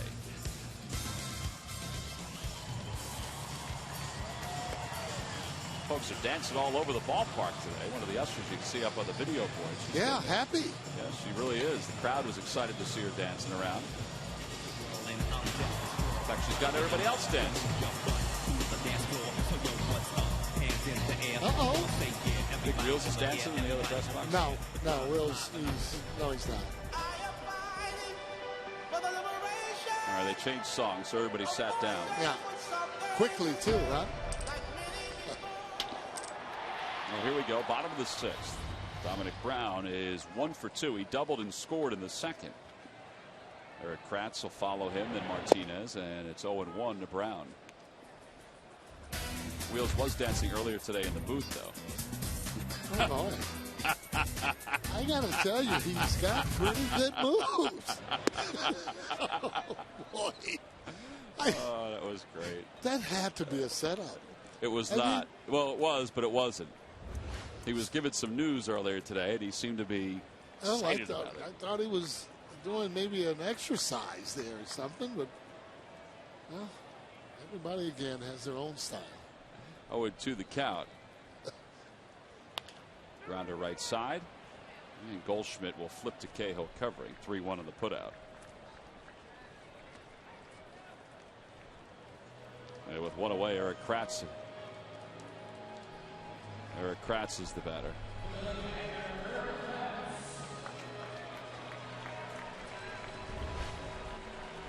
Kratz has an RBI today on a double back of the second.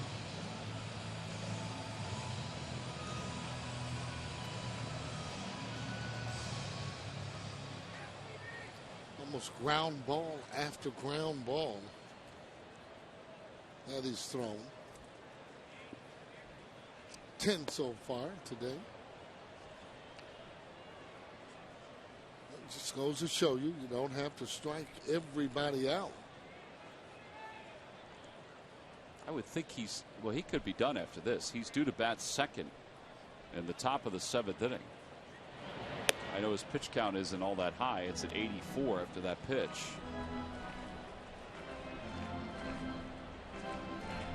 Still around the plate.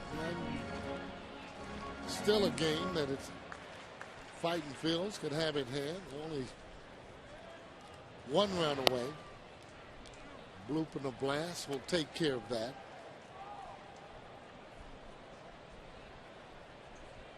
These hot, humid days, it's when you want to make that pitcher work. That's why, I mean, if you're first pitch swinging, you want to square that ball up. It's a weak swing. Yeah, and a slider, it's 2-2. A good example, though, of how he can keep hitters off balance. And any pitcher, that's what you want to do, is have that hitter off balance. See if he comes back with a slider. He does, and he went, according to Darryl Cousins, who is seeking no help whatsoever on these check swings. 6 strikeouts for Cahill. Let's check in with Murph with the Major League Notebook. Murph? All right, T-Mac, brought to you by Gwinnett Mercy College. And Roy Oswalt is unhappy down in Texas about being put into the bullpen. He told reporters that he, quote, is not a bullpen guy. And he went on to say, hey, the team went 4-2 in the 6 starts that I made. I guess I should have gone 6-0. So we'll keep our eye on that story as Roy Oswalt not happy. And congrats go out to the Dominican Republic junior team. They won their 3rd straight RBI World Series. Of course, RBI is reviving baseball in inner cities, a great initiative in Major League Baseball, and the Dominican Republic 3rd straight in the junior division for the World Series. So congratulations to those guys as well. Back upstairs. All right, Murph, thank you very much. Michael Martinez lifts one to center, and he's going to be retired, and that's going to put a 1-2-3 inning into the books for Trevor Cahill. We've played 6. We go to the 7th. Guess who's coming back? He's getting himself ready to go. We'll be back with Wheels right after this.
ballpark is playing small today. The ball is flying here today, especially if you can hit it in the air. And you can see the Diamondbacks have hit 3. Chase Utley with a solo home run, his 7th of the year. Cliff Lee basically had the one shaky inning. That last home run he gave up was a pop-up.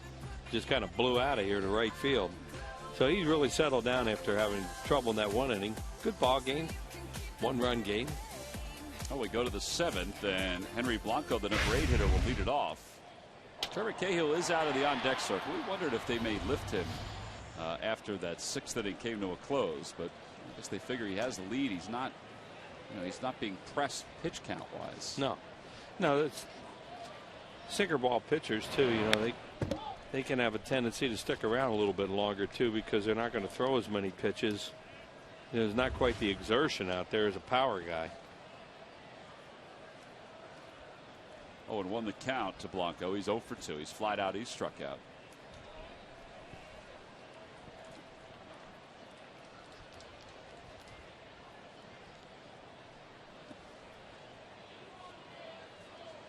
One of just a few curveballs today for Cliff.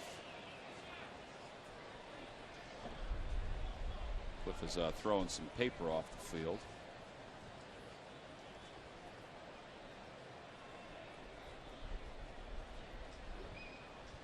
You never like to watch your pitcher walk towards his own dugout.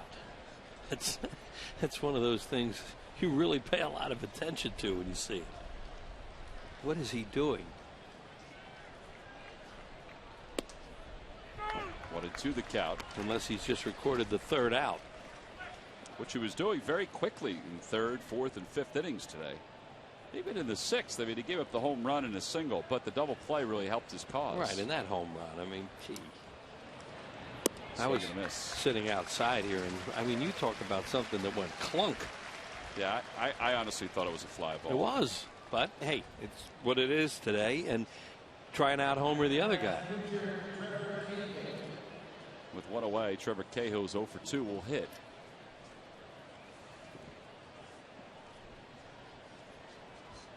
Cahill's grounded out twice.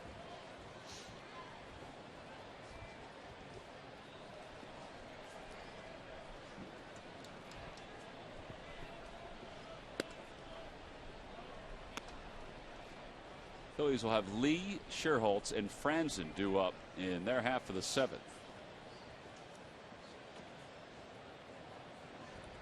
With no bullpen activity.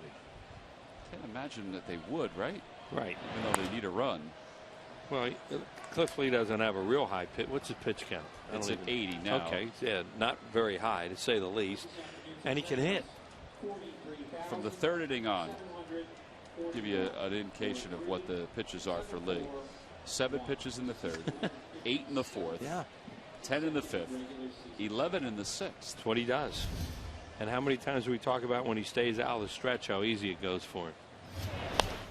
What were those numbers they had today? 223 from the windup and 331 out of the stretch. That's just amazing. It could be over 100 points higher. So when he's out there in the windup, he just mows them down. Of course, everybody asks the question as to why. Yeah, it's tough to tell. Don't know. Could be just mechanics. Well, more than likely, hiding the ball or rushing a little bit, Swing and a miss. Another strikeout. 5 strikeouts for Cliff. And there are 2 outs. He's in good spots right now. He's pitcher up here should be an out. And he just throws a fastball right there and he swings and misses. He has 3 1-2-3 innings. He needs 1 more out for another one here. Every time the Phillies do that to the Diamondbacks, retire them 1-2-3, Comcast will make a contribution to Phillies charities. Phillies baseball is brought to you by Xfinity, your home for the most live sports, giving you all your favorite sports all year long. Have a mound conference like that for a guy coming up with 2 outs and nobody on base. You're obviously concerned of what he's going to do on the first pitch, and you want to be on the same page. And there's no other reason to go out there.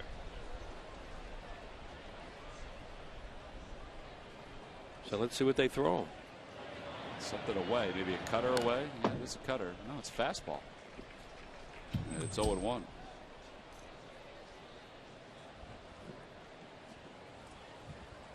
See the line on Cliff. No walks, 5 strikeouts this afternoon.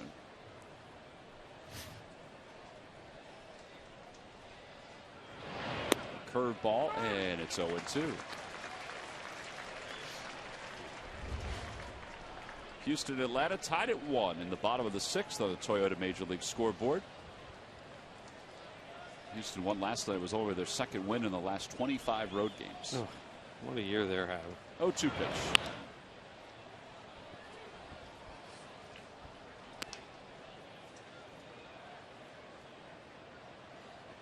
Been waiting all day for that ball. Yeah.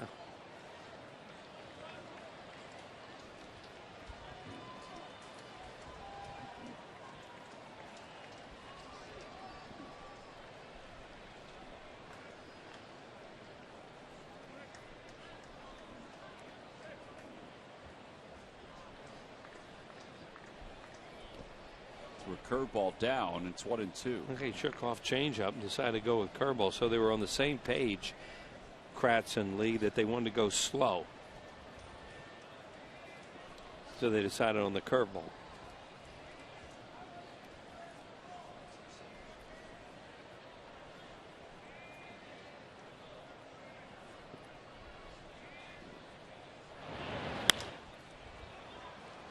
Ball is hit a mile in the air. Scherholtz, the right fielder, comes in.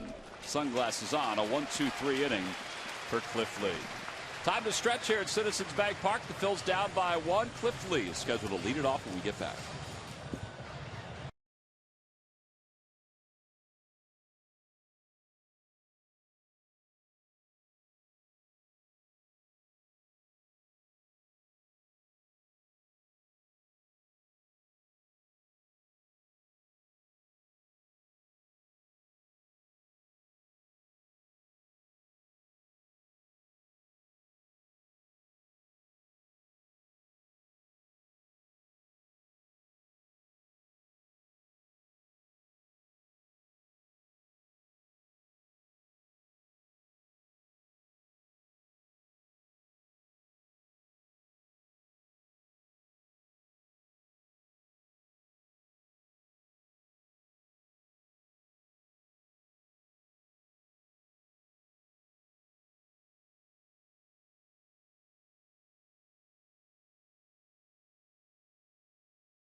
Answer. Wills, here you go. Here's the question again. Name the only D-backs player to hit 3 home runs in a game in 3 straight innings.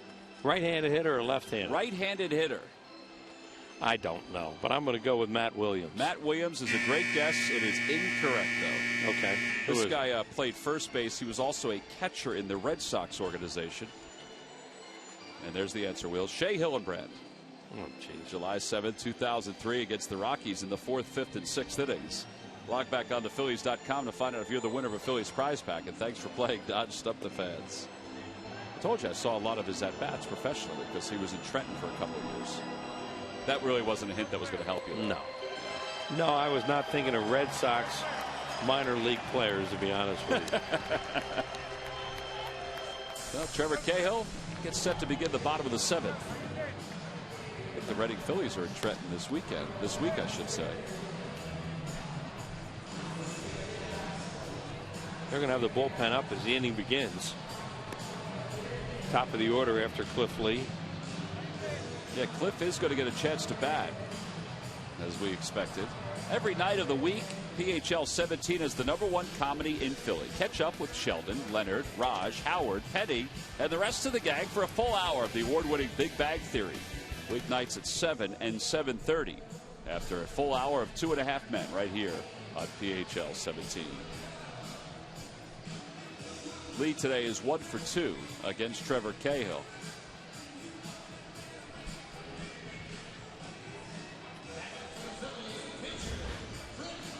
Remember, Jimmy Rollins is available to pinch hit if it gets to that point. I don't know. Charlie could pinch hit Jimmy for Franzen if he wants to, and have Michael Martinez play third if he chooses to go that route. Yeah. Well, they have one left-handed pitcher in the bullpen. That, of course, is Mike Zagurski, was in the game last night. The Z-Pack. Right. And Charlie's bench is left-handed, switch hitter Rollins, and then Luna. 3 left-handed hitters. And Lee swings at the first pitch and pulls it on the ground. 1 away. Takashi Saito is throwing in the pen. Yeah, they have the lead, and their bullpen's very good late. They have a lot of strikeouts out there. Well, Charlie rolled the dice thinking that Lee could get on and get a hit. Yeah, and I think he also feels he owes him. You know, he hasn't been in jams the whole day. He has a low pitch count. You know, you're not going to postseason play, so leave him in the game. 1 ball, no strikes, the count to Scherholtz. The odds are postseason play is not in the future. I guess you always have to qualify it. Be a heck of a story. It would be quite a story, yes. 1 ball and 1 strike, the count. Scherholtz has it even. Scherholtz today is 0 for 2. He's grounded out twice. He struck out. Phil's down by 1 here in the bottom of the 7th. Down in Washington, the Nationals are shutting out Miami in the 6th. To the right side. Goldschmidt picked that up before it rolled foul or hit the bag, so there are 2 outs. Cahill getting his ground balls now, and that's sometimes the game goes along. The more tired they get, the more ground balls they can get. Why do you think that is? What's the theory? Well, your arm just gets you get a little more tired. The arm angle gets a little lower. Your legs get a little more tired. Again, normally though, when your legs get tired, you bring the ball up. But sinker ball pitchers, for the most part, the more they throw, the more they can keep the ball down. Well, he has 12 ground outs this afternoon. Yeah, well, that's what he is. 12 ground outs, 6 strikeouts. Second lowest in the league to Jake Westbrook. Fly ball, ground ball ratio. Coming into the game, he had 233 outs on ground balls, 98 on fly balls.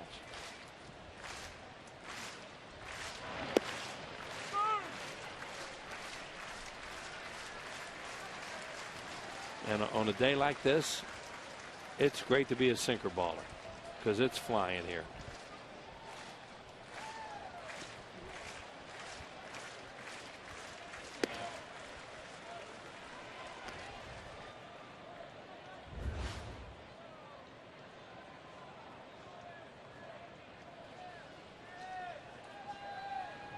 There you go, on the breakdown there.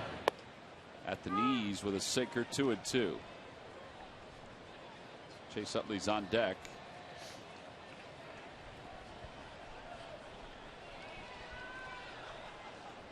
The 2-2 pitch to the right side.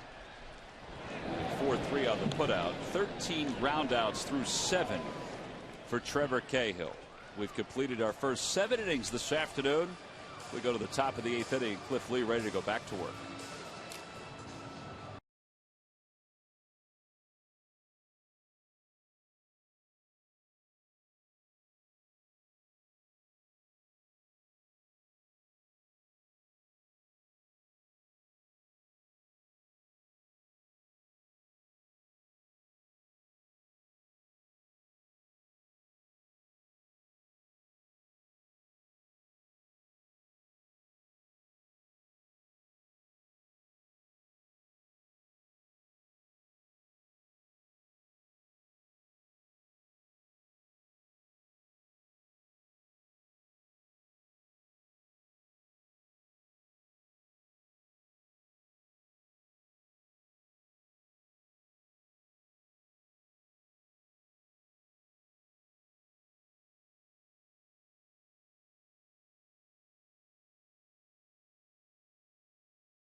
to you by Toyota Care. Every new Toyota purchase comes with Toyota Care.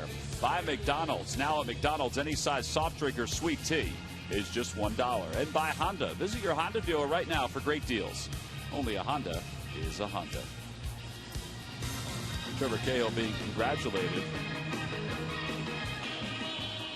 After 7 innings, he allowed 3 runs on 6 hits. Yeah, they have a very good back of the bullpen, as we mentioned, with strikeouts. So he did his job to get him to this point with at least a 1-run lead. Now Cliff Lee trying to pitch a scoreless 8th inning here. He'll face Aaron Hill, Jason Kubel, Paul Goldschmidt. No bullpen action behind him.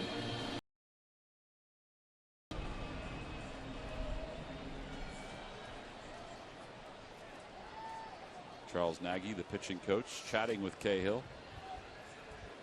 Now the Phillies still have 2 more shots against the Diamondbacks bullpen. Right, with the wind blowing out the way that it is today, this game's far from over if you can get the ball in the air. And Trevor Cahill, he makes it a little tougher to get the ball in the air. Aaron Hill 1 for 3.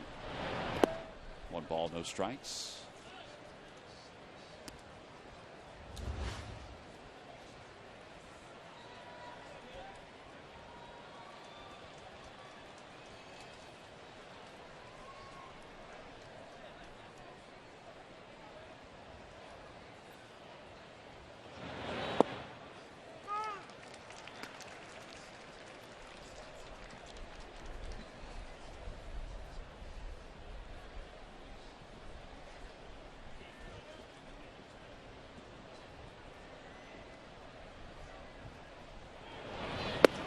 Inside 2-1. Since the 23rd of May, Arizona is 36-27. Their .571 winning percentage during that time is 4th best in the National League. And they made a 3-team race in that division. Sure did. They were 11.5 games out at one point. Yep. In the dirt, 3-1. Now, you know, they find themselves 3 games behind San Francisco. Well, Dodgers had that great start they got off to, fueled a lot by Matt Kemp and Ethier. And then Kemp got hurt, Ethier cooled off, and the Dodgers came back to the pack. Diamondbacks will head out to Pittsburgh after this game. Hill sends one deep but foul into the pavilion level, and it remains 3-2. There's one of those cutters. So when you get it far enough inside, you don't get hurt. Well, this is the most recent streak that they're on. 7 games over 500 since the 20th of July. Their ERA a run less during that span. Weekly to the right side. Utley to his left. Fires low. Dug out by Howard. It was hit weakly, and because of that, Utley had a long way to go. And Hill, well, he had a chance to beat it out.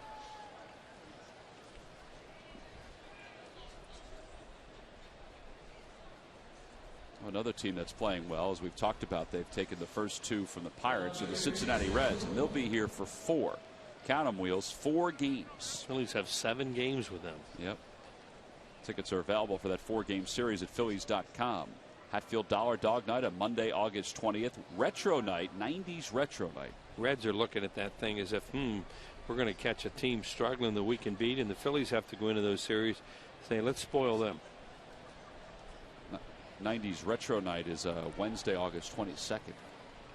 Tickets again are available at Phillies.com.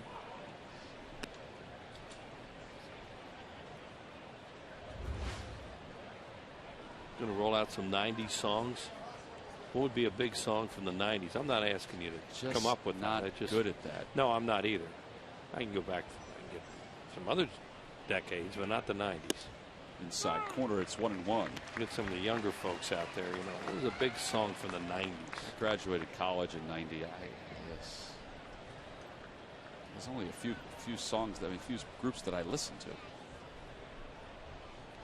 Well, that is something That's out your there homework for the assignment, future. Wheels. That's not mine.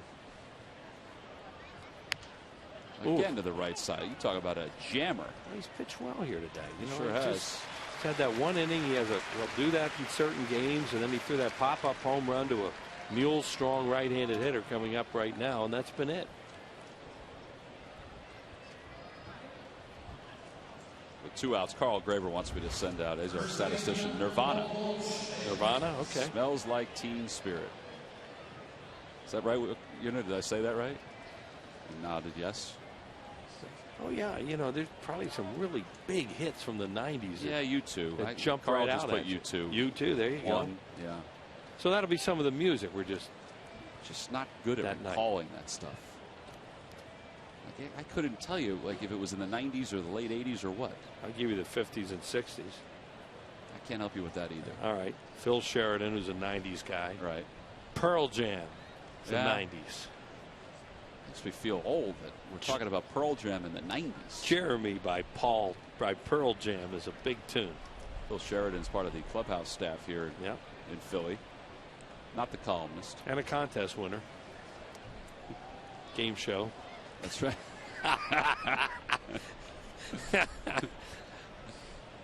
Goldschmidt, who homered his last time up. Bullpen is quiet. Lee is at 96 pitches. The people at home thinking right now, boy, I know all these 90s songs too. And others are going, those dopes, they don't know songs from the 90s. Don't know. Hey, you got to admit it when you don't know something. Curveball, and it's a strike. It's 0-1. They'll have some great stuff playing here that night, though.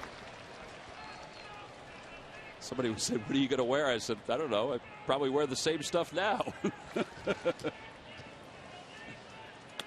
Foul ball. It's 0-2.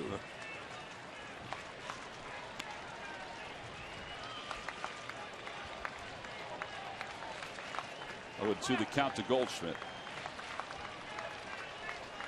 2 for 10 in the series. 2 for 17 against the Phillies. And the Barrett 1-2.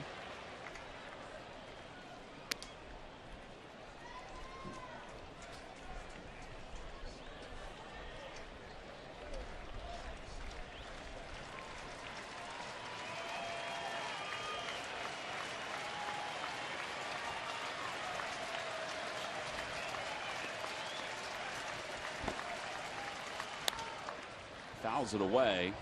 So the 100th pitch of the day for Cliff Lee. He's trying to stay away from, keep him in the ballpark.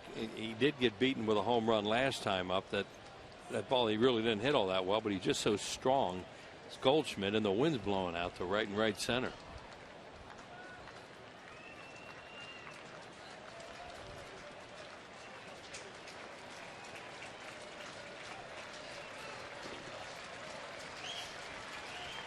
Top of the 8th inning, 2 outs, 1 ball, 2 strikes, the count to Goldschmidt. And the pitch from Cliff Lee. Fights it off again.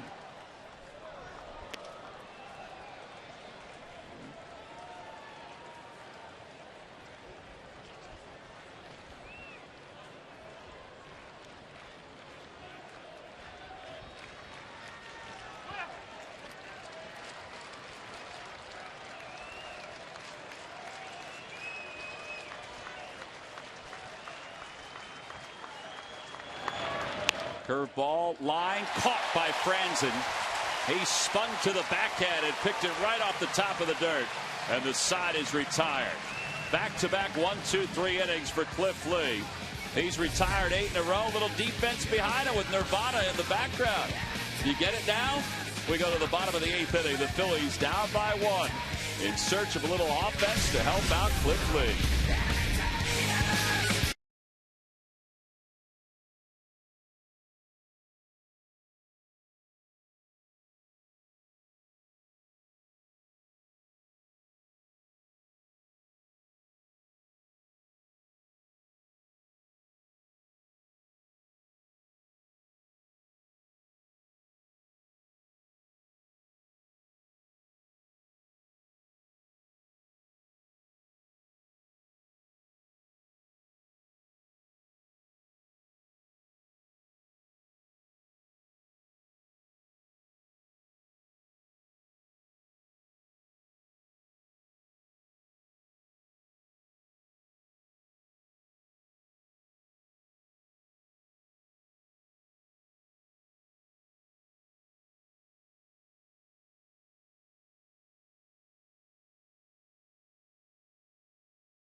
Park. Games against the Braves, which begin tomorrow, Tuesday, and then Wednesday. The Cardinals next weekend. The Reds are coming in.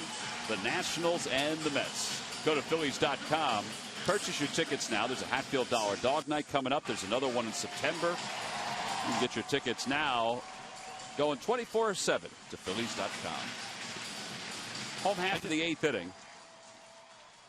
Chase Utley will lead it off. It'll be Utley, Howard, and John Mayberry against David Hernandez. He's a strike thrower. 1-2 with a 2.53 ERA.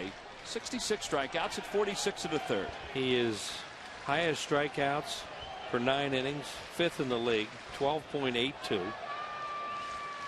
And he has an unbelievable curveball for strikeouts. So this guy, stuff-wise, you're looking at a closer. There's a curveball. You started him with it. Stuff-wise, he could be a closer. Now, Puts is their closer, and of course you don't know if a guy can be a closer until they try it. Utley today is 2 for 3. Homered in the 3rd, or the 5th, I should say, and singled in the 3rd.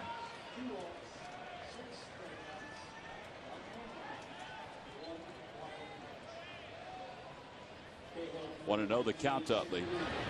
Utley breaks his bat, hits it towards center. Young coming in. He split his bat right in half. And there's one away. They hit it right on the end. And hard as this guy throws, you can break some bats that way.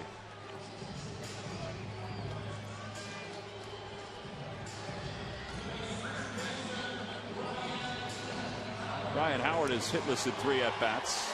Well, he got worn out by changeups from Cahill. We talked about all the sinker balls that Trevor Cahill throws and how effective he is on ground balls off sinkers. Well, he just decided he was going to get Ryan Howard out on changeups, and he did.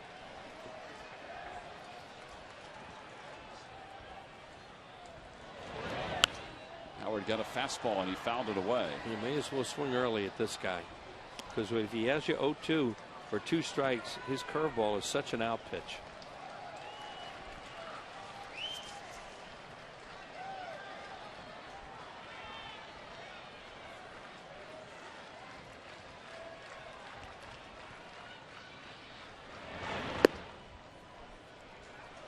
Try to go in a similar spot, and it's 1 ball and 1 strike. Aaron Hill, the second baseman, is way out in shallow right field, and a few steps over toward the line, farther over toward the line than a lot of guys. Breaking ball for strike 2. That's what he does. He'll drop that on you, throw 95 and then drop that hook. Set up man, closer. Got to have them nowadays if you're going to be a good team. Another breaking pitch. Ryan's been struck out 3 times today. And there's that curveball for a strikeout. Well, Trevor Cahill, 7 innings, 6 strikeouts, and a lot of groundouts today, Wills. Yeah, expected him to throw a lot of sinkers and get ground balls with his sinker. That was a changeup there that he got a strikeout on. And Ryan Howard was having trouble with the changeup, but sinker balls for outs, comebackers, infielders. This guy's pitching, boy, the infielders stay alert because they're going to get some action. There's another one. Look at that slider for an out there. He is the pitcher of record on the winning side right now. 2 walks, 6 strikeouts for him. Mayberry tries to fight off a curve, gets it to shallow right, and Hill can't make the play. It'll be an infield hit. And Dominic Brown is coming up. And they're playing really deep, as you would expect at this point in the game, but up the middle for John Mayberry Jr. So as Tom said, a long run there for Hill, and he can't get to it. See where he's playing? He's way up the middle here, and now the ball is hit over in this area. I don't think he throws him out, even if he pops up and throws it, because Mayberry, he can get down the line. It took him a long time to, and then the transfer, he can't make it. Let's see what Dominic Brown could do with a fastball here if he gets one. They're way back in left and center. Upton the same in right. Not as far back though as the other 2. They really don't have a base stealer on. John Mayberry Jr. can steal bases, but you know, this is one of those cases you got to make it. Dominic Brown is 1 for 3, 3 for 10 in the series.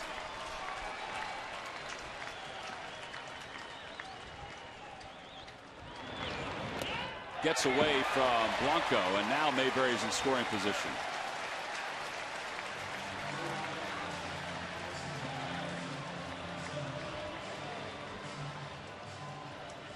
This baby explodes. See, it's a fastball. We always talk about they're the hardest ones a lot of times for a catcher because they don't anticipate it in the dirt that way. A breaking ball, yeah, they get ready for it and they can block those easier. But a fastball, throw that hard, throw it in the dirt like that, tough to get to sometimes.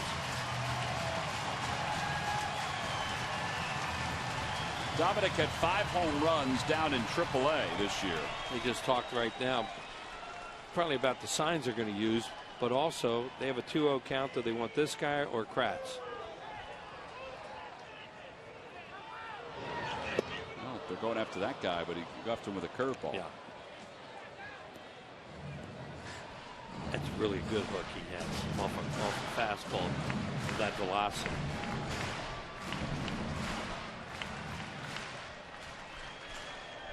Mayberry leads off second. Papelbon's warming in the pen. Playing Dominic towards left center, big gap in right center.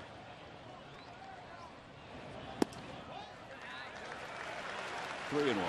He swung and missed at that 2-0 curveball. He does not swing and miss often. Eric Kratz on deck.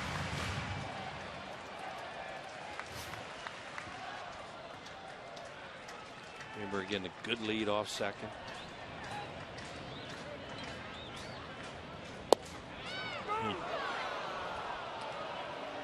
Jeez. I wonder if he'll go to that 3-2 hook now that he's so effective with. He doesn't need a strikeout. He needs an out. See the way they're shading towards left center on Brown. Now the 3-2 pitch to him. Curveball, and he stays alive. He went to it. Well, the stats don't lie on how effective he is with that curveball with 2 strikes. He likes to throw it. The thing about it, too, you can be ready for it. It's still hard to hit it. Yeah, the problem is you can't look for it because he throws too hard. You know, the guy that has that kind of curveball, his fastball is something you think you can foul off. You know, you look for it a little bit. You can't look for it. He'll just throw the ball right by you. Again, the 3-2 pitch coming to Dominic Brown with a tying run at second. Fouls it off again. 96.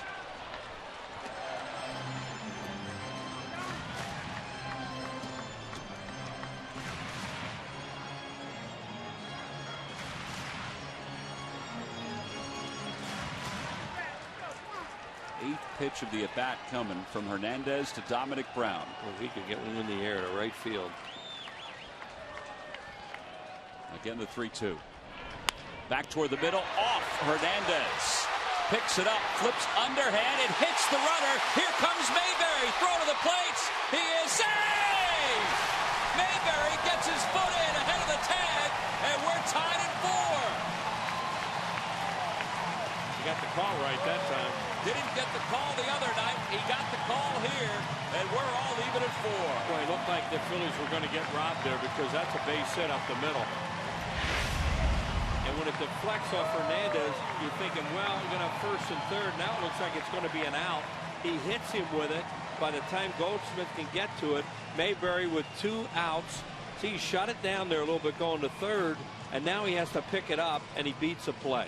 And he spiked Blanco, too. Blanco hurt his hand a little bit. So Mayberry scores. It's a single E1, no RBI on the play. Charles Nagy is out just to check out Hernandez because he got hit pretty hard with that ball back to the box. Yeah, I think, and they said the catcher Blanco got hurt on that one too. He's looking down at his glove hand. Yeah, they're actually asking for the athletic trainer to come out. They may have to bring in Miguel Montero. I saw him right away look down. Now here's the toss as it hits Dominic right there, hit his hand, but he was in stride, so it's certainly not interference. Now here they come home, and he really gets into Blanco's wrist area, it looked like, on that slide. Kirk Gibson now comes out too, just to take a look. You know, here we go again with Brown. You don't know what you're going to have with him. But how about the way he kept making contact in that situation? What, he foul off 2? Well, it was an 8-pitch at bat. There you go. And he didn't strike out. He put it in play and something happened, and Blanco's going to have to leave. Here it is again.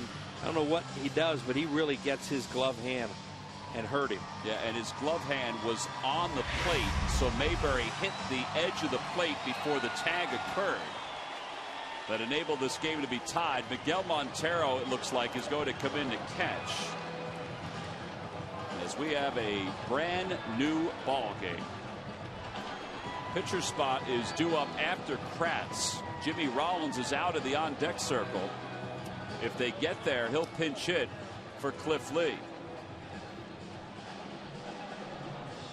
I wonder if Kratz makes it out, if they'll just let Lee bat. I don't know. Papelbon's warming up, and so is Schwimmer.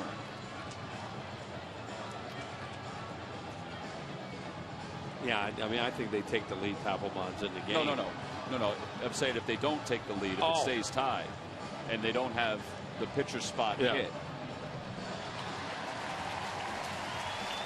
Kirk Gibson's talking to Darryl Cousins. There's Montero. Maybe they're just taping up Blanco. Could be. Because Montero's not really hustling to get himself going. The way he looked at his hand, I thought he got spiked. I did too. Maybe they're just taping it up and getting him a chance to go back out.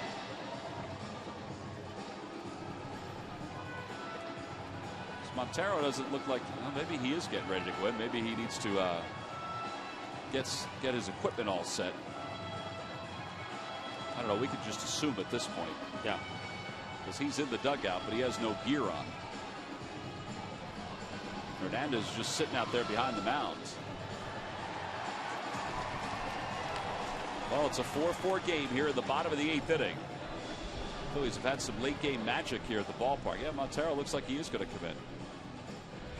Here it is again. Now Mayberry hesitates coming around, waiting to see what happens, and then gets a good break finally, and just does score and spikes Henry Blanco. At least we think that's what he did, or unless he hurt his wrist. And remember Mayberry being called out at a close play the other night. Well, he beat it both times. This time he got the call. Look at it right there. Look how his foot is on the edge of the plate before the tag occurs. Good positioning there too by Darryl Cousins. Could see the angle that he had. He could really see his foot hit the plate before the tag, as opposed to getting too far right and getting blocked. Well, with 2 outs here at the bottom of the 8th, Mayberry scores the tying run. Montero's coming in to catch. So he'll bat in the same spot for Blanco. He's just taking some throws. Here's Friday night slide. Friday nights I thought was easier than this one to call correctly, and it was called incorrectly. See, the foot is across the plate there. The tag's not even close. Still not there, still not there, still not there, and is finally there, and he's on the way across the plate. Well, sometimes umpires, and they'll tell you, because they're human, they'll get caught up in that play where they're watching for the tag, and they kind of miss when the plate is touched.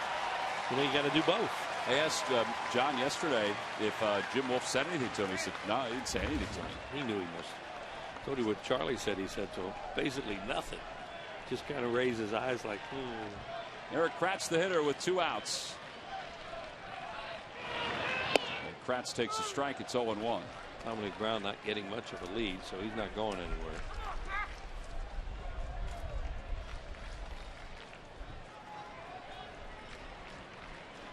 He's inched out a little longer now, but not much. No. 0-1 the count. In the dirt, blocked by Montero. 1 ball, 1 strike. See, that we talked about it earlier, that catchers can block breaking balls in the dirt easier than fastballs. There's an example of it because they anticipate it. Whereas a fastball, that thing goes into the dirt. It's hard to get to them.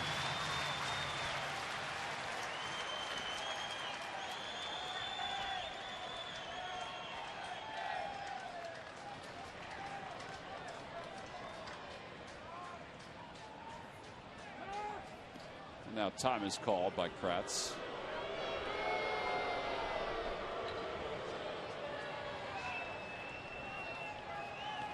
ball, 1 strike the count.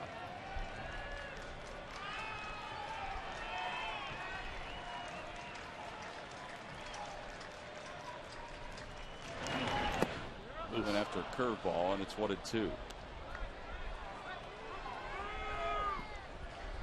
Well, he likes that pitch with 2 strikes, so after that swing, they may go back for it. I mentioned before that Rollins was out for the pitcher. He's out for Martinez. That was my bad. The 8th spot in the order. Pitcher spot is not due up until after Martinez's spot. 1 ball, 2 strikes, the count to Kratz. Off the glove of Montero, and the go-ahead run is in scoring position. That ball jumped. Fastball. And they're going to call it a wild pitch. Second wild pitch of the inning for Hernandez. Fastball just eats him up, just the way it did to Blanca.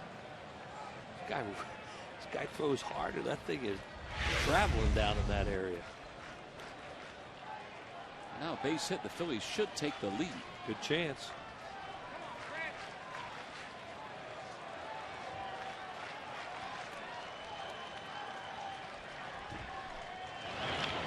Kratz takes Lote. Oh, he stayed off. 3-2.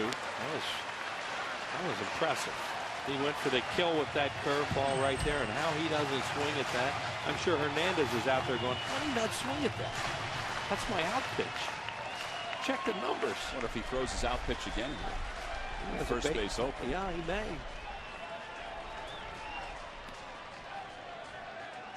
Brown, good lead off second, the 3-2. Ground ball toward the hole. Drew gets to it, and he'll just eat it. Dominic Brown anchors on third. It'll be an infield hit. Runners on first and third with 2 outs. And here comes Jimmy Rollins. And it was a curveball. How about Kratz? He's amazing. He's really doing a good job. You think he should have struck out on the 2-2, and then he puts the 3-2 in play. Well, now, of course, you have to be aware of the wild pitch. Here it is, curveball. He one-hands it. He's in emergency swing mode there where that pitch was.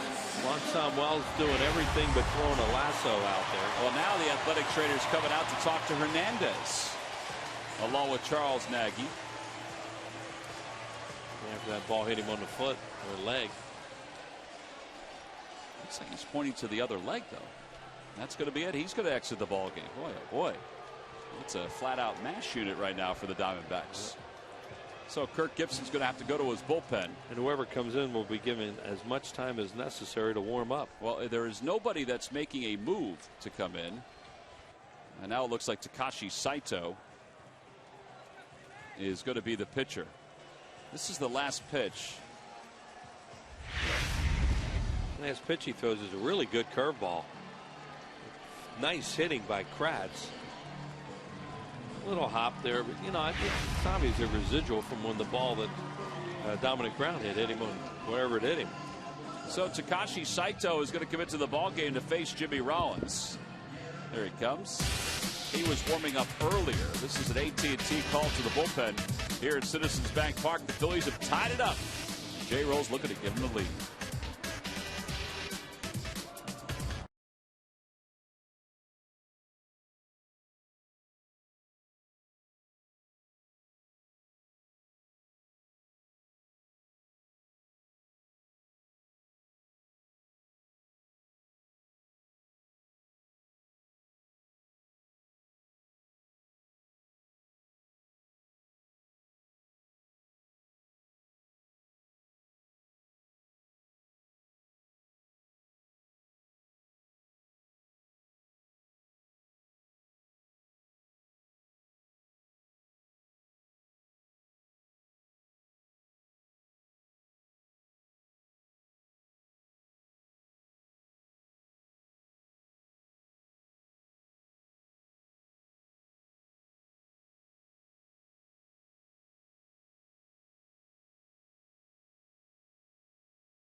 Oh, some more 90s music. The Backstreet Boys as we have 2 outs here in the 8th inning with runners on first and third. Takashi Saito is the new pitcher. We're going to get a real education now on 90s music. I keep listening to it and realizing that's why I don't know what the 90s music is. I don't know what to tell you, Tom, because I can tell you what the 50s and 60s. You Birdie? I know you can. That's my time. Sarge was singing to the office today, and you, without even being asked to name that tune, you named the tune. Right. But there's a point where it starts to get a little fuzzy. It passes you by. You know? Well, there are some wheels that you're better off letting pass you by. Good point. Saito is all ready to go. Rollins is ready to go, too. Brown's over at third, and Kratz is over at first. I know that song they're playing right now. That's Johnny Be Good by Charles Edward Anderson Berry from St. Louis, Missouri. His friends called him Chuck. Yes, they did. Well, Jimmy is not as efficient a pinch hitter as Ryan Howard, who showed his numbers the other day. Kirk Gibson, out of necessity, needed to go to Saito here after Hernandez got banged up. Stay loose down there at third by Dominic Brown, too, the way balls are bouncing past their catchers. Kratz kept the inning alive. He's at first. Brown gets his lead off third. And Rollins up for the first time as a pinch hitter. 12 homers, 40 RBIs.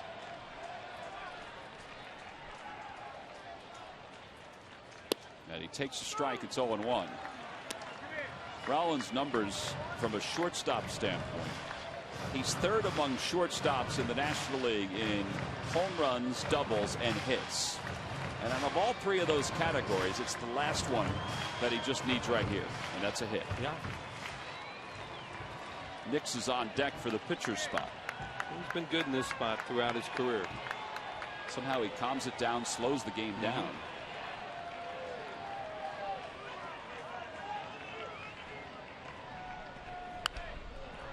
Pops it foul, and it's 0-2.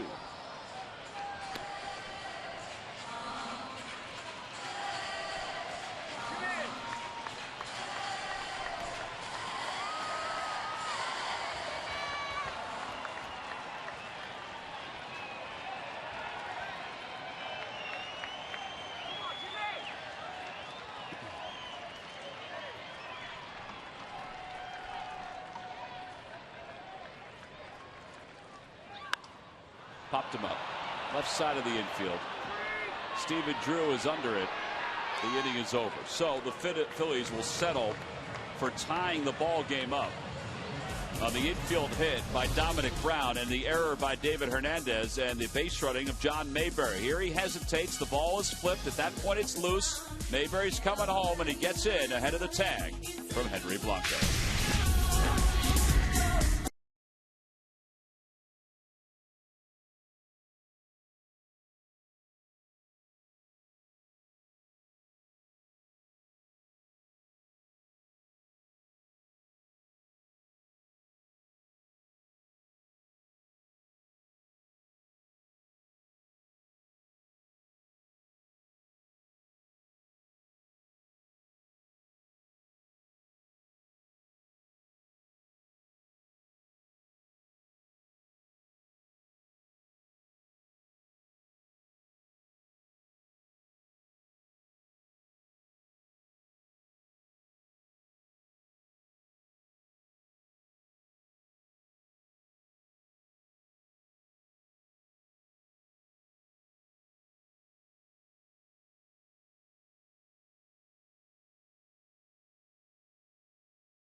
Sinelli break down this ball game.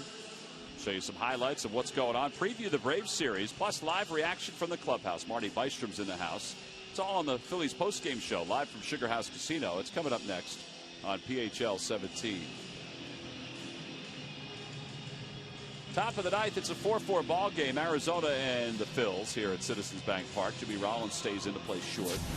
And Jonathan Papelbon is in. He pitched last night, picked up the save, 24 saves and 27 opportunities. This, however, is not a save situation.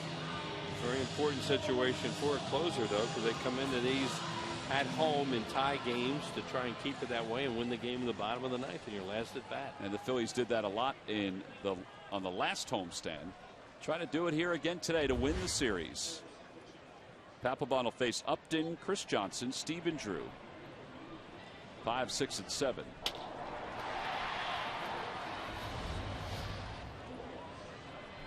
Play over near the line with Franson on the pull side. By the way, Cliff Lee is taken off the hook today. He pitched well. He did. Yeah, he'll get a no decision. Cliff has not won a game here at Citizens Bank Park since September of last year. Amazing.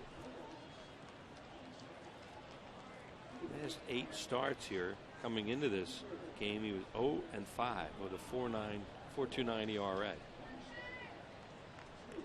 0-1 the count to Upton, 2 for 3. Then he had the 1 inning and then the home run for the 4th run.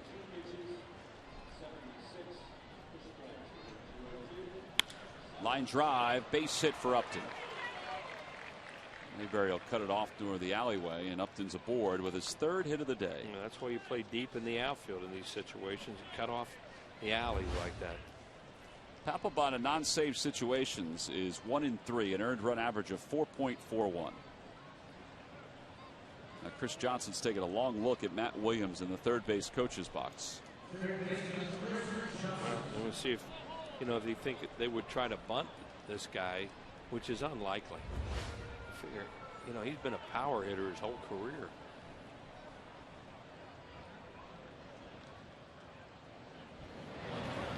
And he's swinging away, and he takes a pitch low. That looked like a pretty good pitch. It's 1-0. I think Papelbon wanted it. Kratz hesitated on his throw back.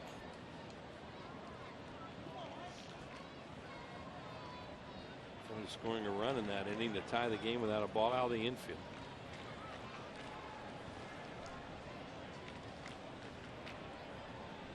One ball, no strikes, the count. Oh, wow, that missed him. Boy, from our angle, that had him the whole way. This baby's chasing Johnson. Oh, I didn't miss him. Ooh. Thankfully it did. That would have hurt. And they'd have 2 on and nobody out.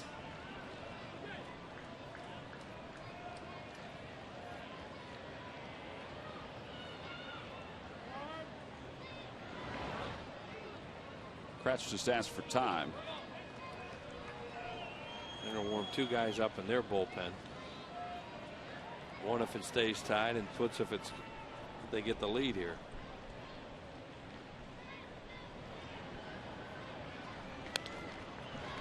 That was a slider, and it's 2-1. It's Colementer, who is the other guy next to Putz. Be a starter. Has that strange delivery. Right over the top. Stephen Drew is on deck for Arizona. 4-4 game here at the top of the 9th inning.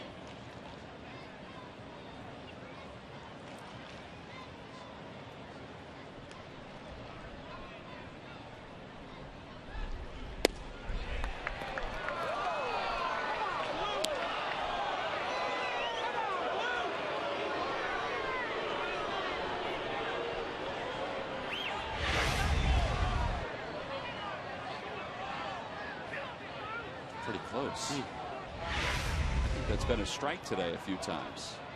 Not here in the 9th, at least. 3-1 the count. Phillies play the infield for 2. Rollins at short, Utley at second.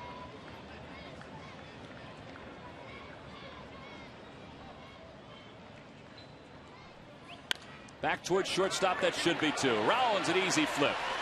And it's a 6-4-3 double play. So he threw a breaking ball. It looked like it was up, too. And it was smoked on one hop to Jimmy Rollins. Well, it's the second double play that Johnson's hit it to today. See if this isn't a spinner. Oh, boy. Wow. Papelbon's probably taking a deep breath out there, too. Sometimes, you know, you have to be a little bit lucky in this game because he threw a couple fastballs in this inning. Look at this. He almost double pumps at it, but he couldn't help but swing because it was such a spinner coming up there. And it was hammered. Well, 2 away, and here's Stephen Drew. Swing and a miss. Split-fingered fastball, and it's 0-1. He doesn't throw that many sliders. He basically fastball splitter guy. Drew today is homered. He's popped out and he's flied out to center. So 1 for 3. His average at .202 and limited at bats.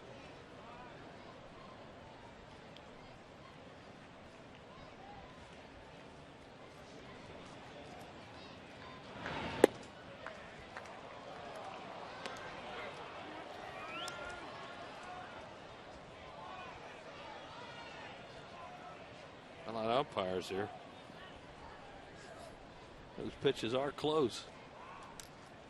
Yeah, that one I thought was a little tight. The other ones pretty good. 1-1 the count to Drew. And it's 1 ball and 2 strikes. Back into the Hall of Fame club. I should say off the facing of the upper deck. And hit the first row. Hit a seat in the first row and then went back downstairs. Somebody turned around at the right time. So 1-2 the count to Drew.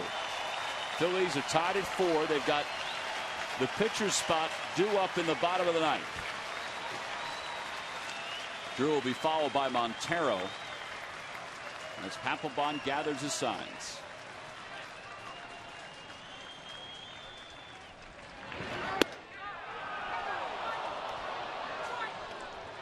No appeal. It's 2-2.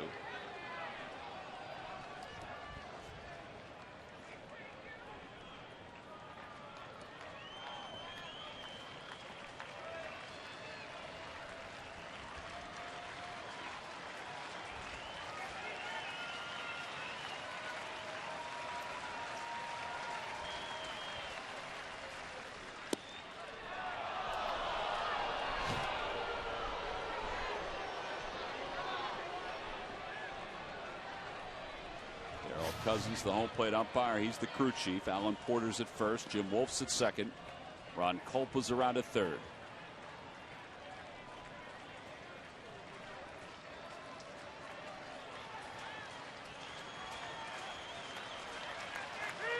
Now the 3-2 pitch to Drew. Outside, ball 4. A 2-out walk. And Montero is due up for the first time. To him a 3-2 splitter and thing kind of sailed outside.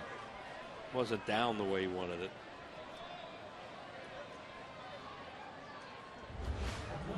Blanco came on for the injured Henry Blanco. Excuse me, Montero came in for the injured Henry Blanco in the bottom of the 8th inning.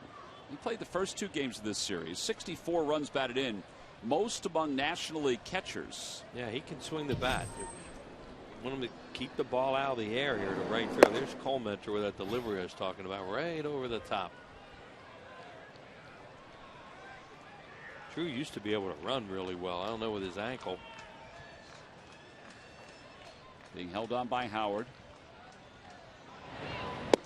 And a strike on the outside corner. Good way to go with Montero to stay away from him. He didn't think that was a strike. Wasn't that high?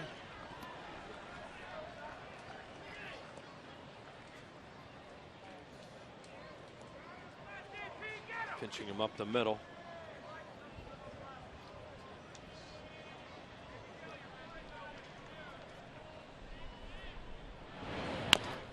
High chopper, right side. Howard has it, flips to Papelbon, who can't get it. And now runners on first and second. Papelbon's lucky he didn't get hurt. Now let's hope he didn't. Yeah. It'll be an error first base. And now the go-ahead run is at second. It's a really good pitch here. Now he sees he can't get to it, so his job is to go cover first base. You see, here comes Chase Utley in behind. This is Howard's play all the way.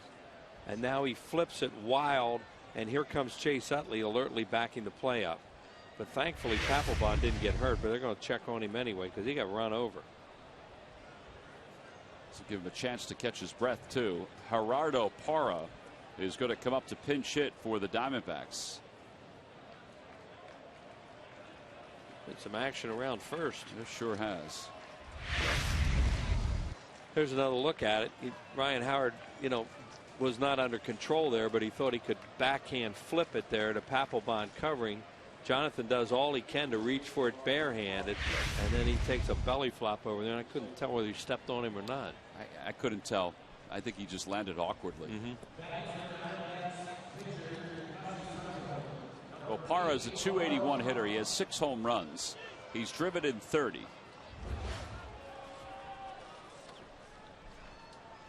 He has the go-ahead run at second, and Montero over at first. Papelbon needs to make a big pitch here. He got a good pitch on Montero, but he just couldn't get the out.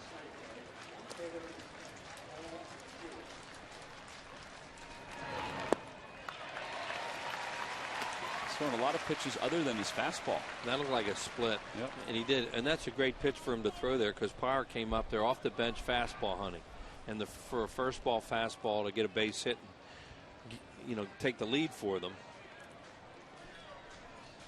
So he looked like he was swinging all the way there. 0-1 the count to Parra. Hit towards second on a few hops. Utley has it. Actually, there's just one hop, and the inning is over. So Papelbon gets out of this 9th inning. He had base runners everywhere, but he was able to leave a couple aboard. We go to the bottom of the 9th. The Phils and the Diamondbacks tied at 4.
Diamondbacks will go to the bullpen again. They'll bring in their long man. It's Josh Colmenter, who will face the bottom of the order. The pitcher spot is due up. That's going to be Juan Pierre.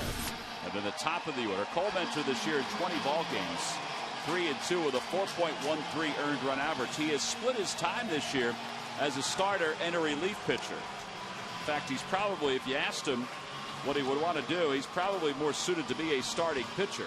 He made 9 starts.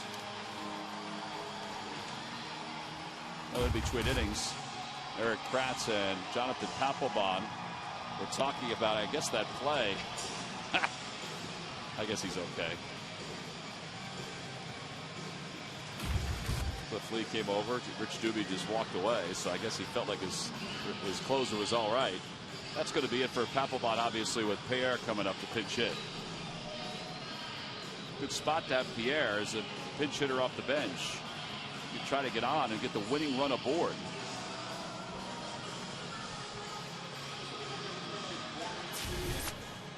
Well, the last 6 games here at home coming into today, Phillies have been much better. They're trying to make it 6 of 7. And before that, they were 17 and 29. Bullpen has obviously stepped it up. So Pierre's ready to lead it off. Cole Mentor's ready too. And the first pitch over for a strike. It's 0-1. Pierre, a .312 hitter with a home run and 19 runs batted in. Corners are in. 1 ball, 1 strike to count.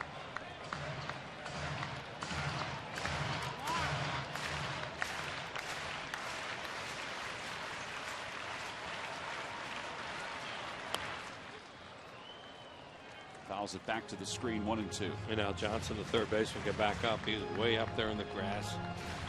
Pierre, early in the count, you always have to look for a bunt. Now they can move back. Trevor Cahill started for the Diamondbacks. He went 7, allowed 3 runs, had 6 strikeouts. Meanwhile, Cliff Lee started for the Phillies. He went 8. Cole Mentor probably won't get to 90 with his fastball. It's not a real hard thrower. He comes right over the top. He's deceptive. When he first came up, he went on a heck of a run of not giving up runs for them. No walks. Outside, 2-2. As a relief pitcher, he's held opponents scoreless in the last 14 1/3.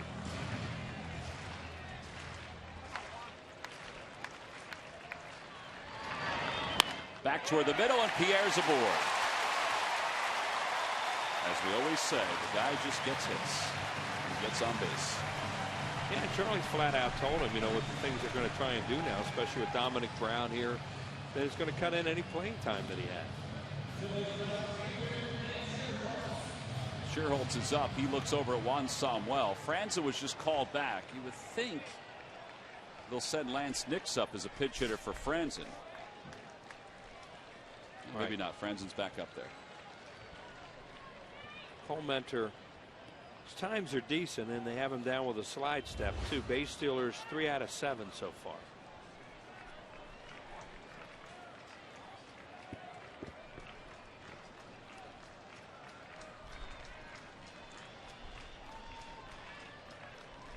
Pierre knew that he wasn't going to throw that ball. He started heading back to the bag. Phillies have won 6 games with walk-off hits this year. Boy, is up and deep and right. Again. Still. Potential first and third situation. You can pull the ball here. Oh, I'm going to bunt.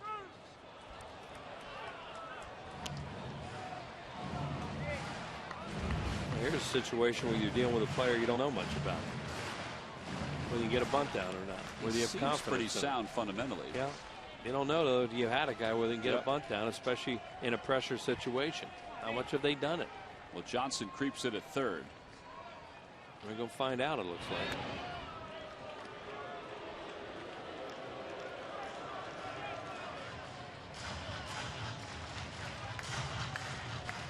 They do not have Zagurski up in the bullpen. They're only left-hander.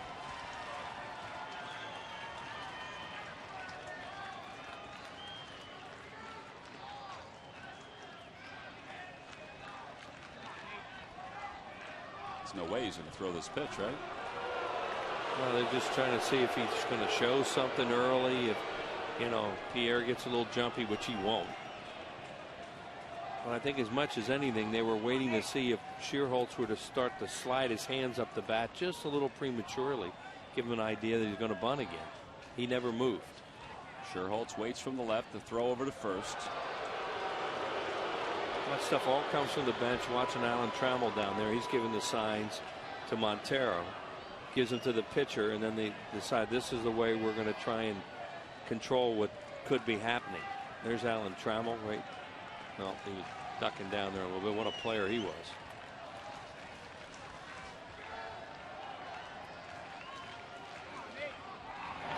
And he bunts toward the left side. That's a good bunt. Johnson's play is to first. Pierre's at second. The sacrifice is successful. Great job. 5-3 on the putout. And now the winning run is in scoring position. Franzen has been called back, and Nix is coming up. Toyota Major League Scoreboard, which includes some news. The Cubs are on top of the Dodgers 1-0 in the second. It is Joe Blanton who's starting for LA.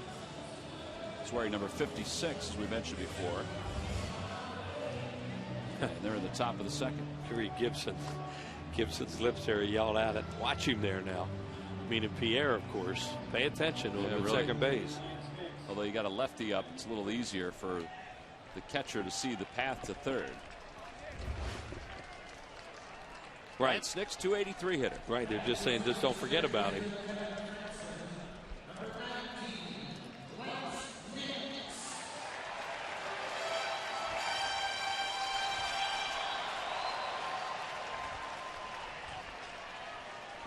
Nix knows they're going to pitch to him too with Utley on deck.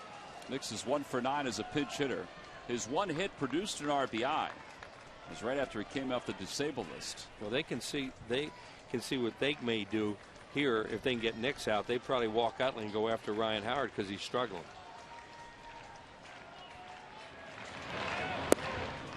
But Nix is really a big hitter in this inning. Ooh, that was close.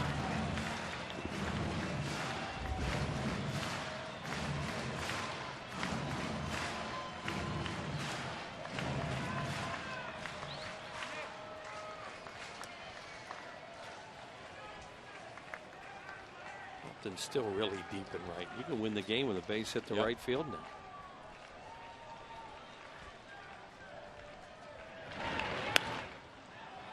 Foul territory. It'll be toward the camera though. And it's 1 ball and 1 strike. See, the other outfielders are cheating in, the center fielder or left fielder. But in Upton's case, no.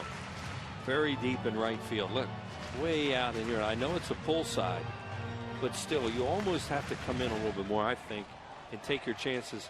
If he hits it over my head, the game's over. He's been doing that the whole series. Yep. But there comes a time where, game situation. Line drive toward right field. Upton coming on, slides, and he dropped the ball. Pierre will go to third, and he'll hold up there. Too deep. He's just too deep. And he almost made a spectacular play, but Alan Porter, the first base umpire, signals safe even before the ball popped out of his glove. Maybe he trapped it. Yeah. It looked like he caught it, and then once he hit the ground caused the fumble. Yeah, what you can do in this sport. Let's see what happens. He has such a long run because he's so deep. He caught it. Well, he caught it. And then right there, he didn't have it anymore. Pops out. What do you think they'll do here? I think they're going to walk Utley and take their chances to try and strike Ryan Howard out. They almost have to. Yeah, Montero just signaled with his glove.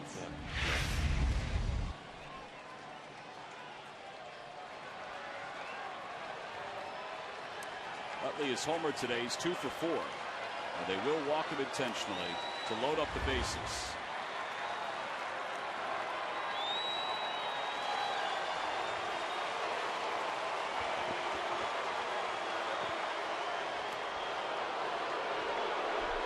Have to bring everybody in, even Upton, I would think.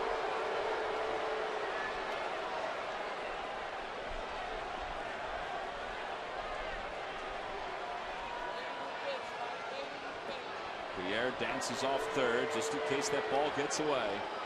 He's on his toes.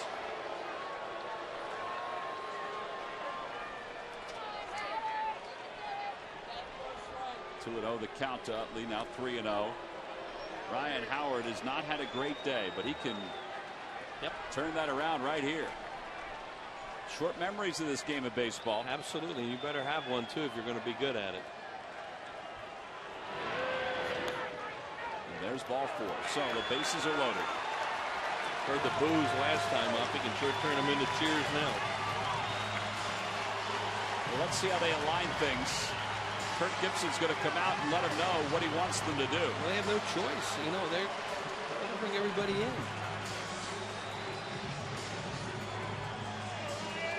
They could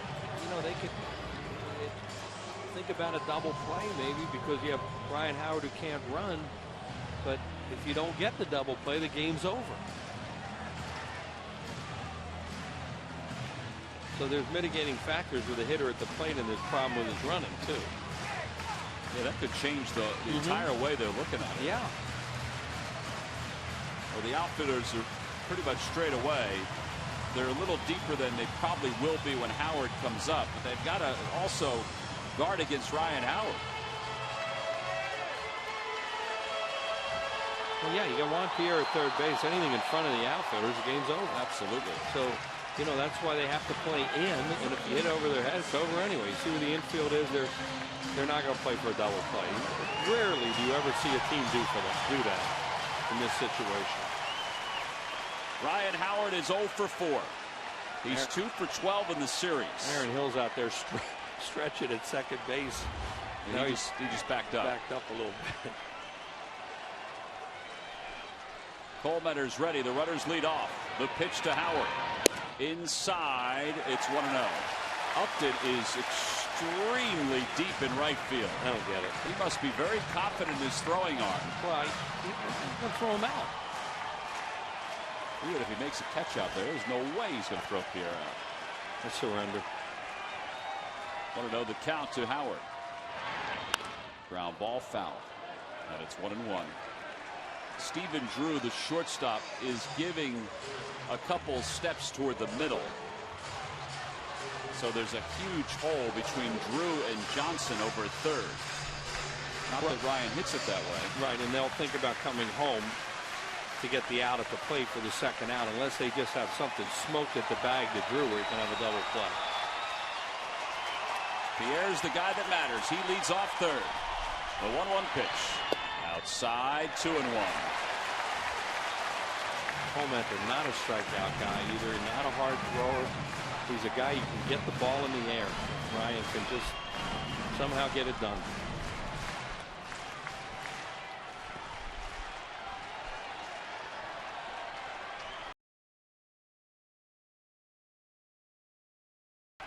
Colementer's ready. 2-1 the count to Howard. Here he comes. Line drive, right field. That's going to win the ball game. Pierre goes back to tag, and here he comes. No throw by Upton, and Ryan Howard has come through. An RBI single here in the bottom of the ninth inning, and the Phillies have won it 5-4. It is indeed for Ryan Howard. Game changes, boost to cheers. There's a way to do it. That has to feel good for Howard. He had been 9 for his previous 47. And he comes up with the RBI single that brings home Juan Pierre with the game winner. Now I'm going to go back to it again. If Upton's playing where he's supposed to be playing, he can catch that ball.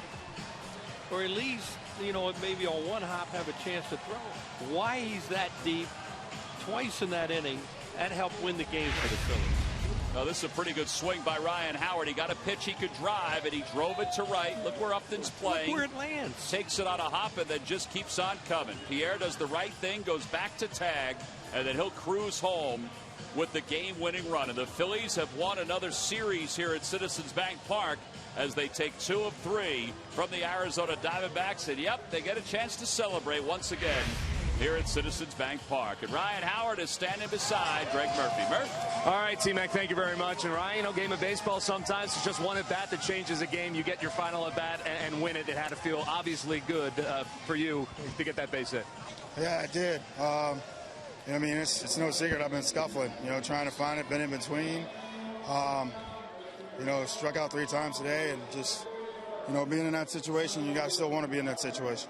You know, you've worked, you always have worked hard, but obviously you've been throwing some extra work out there. Saw you yesterday getting some extra work and getting your timing down. And is it moments like this that make that all worthwhile? Yeah, you know, trying to come into the situation with the game on the line, you know, no matter how bad it's been, you're only as good as your next at bat. So, you know, I just wanted to continue to try to battle.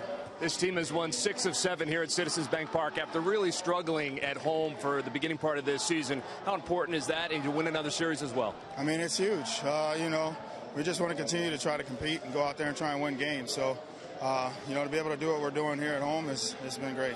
All right, Ryan, thanks a lot. I appreciate it.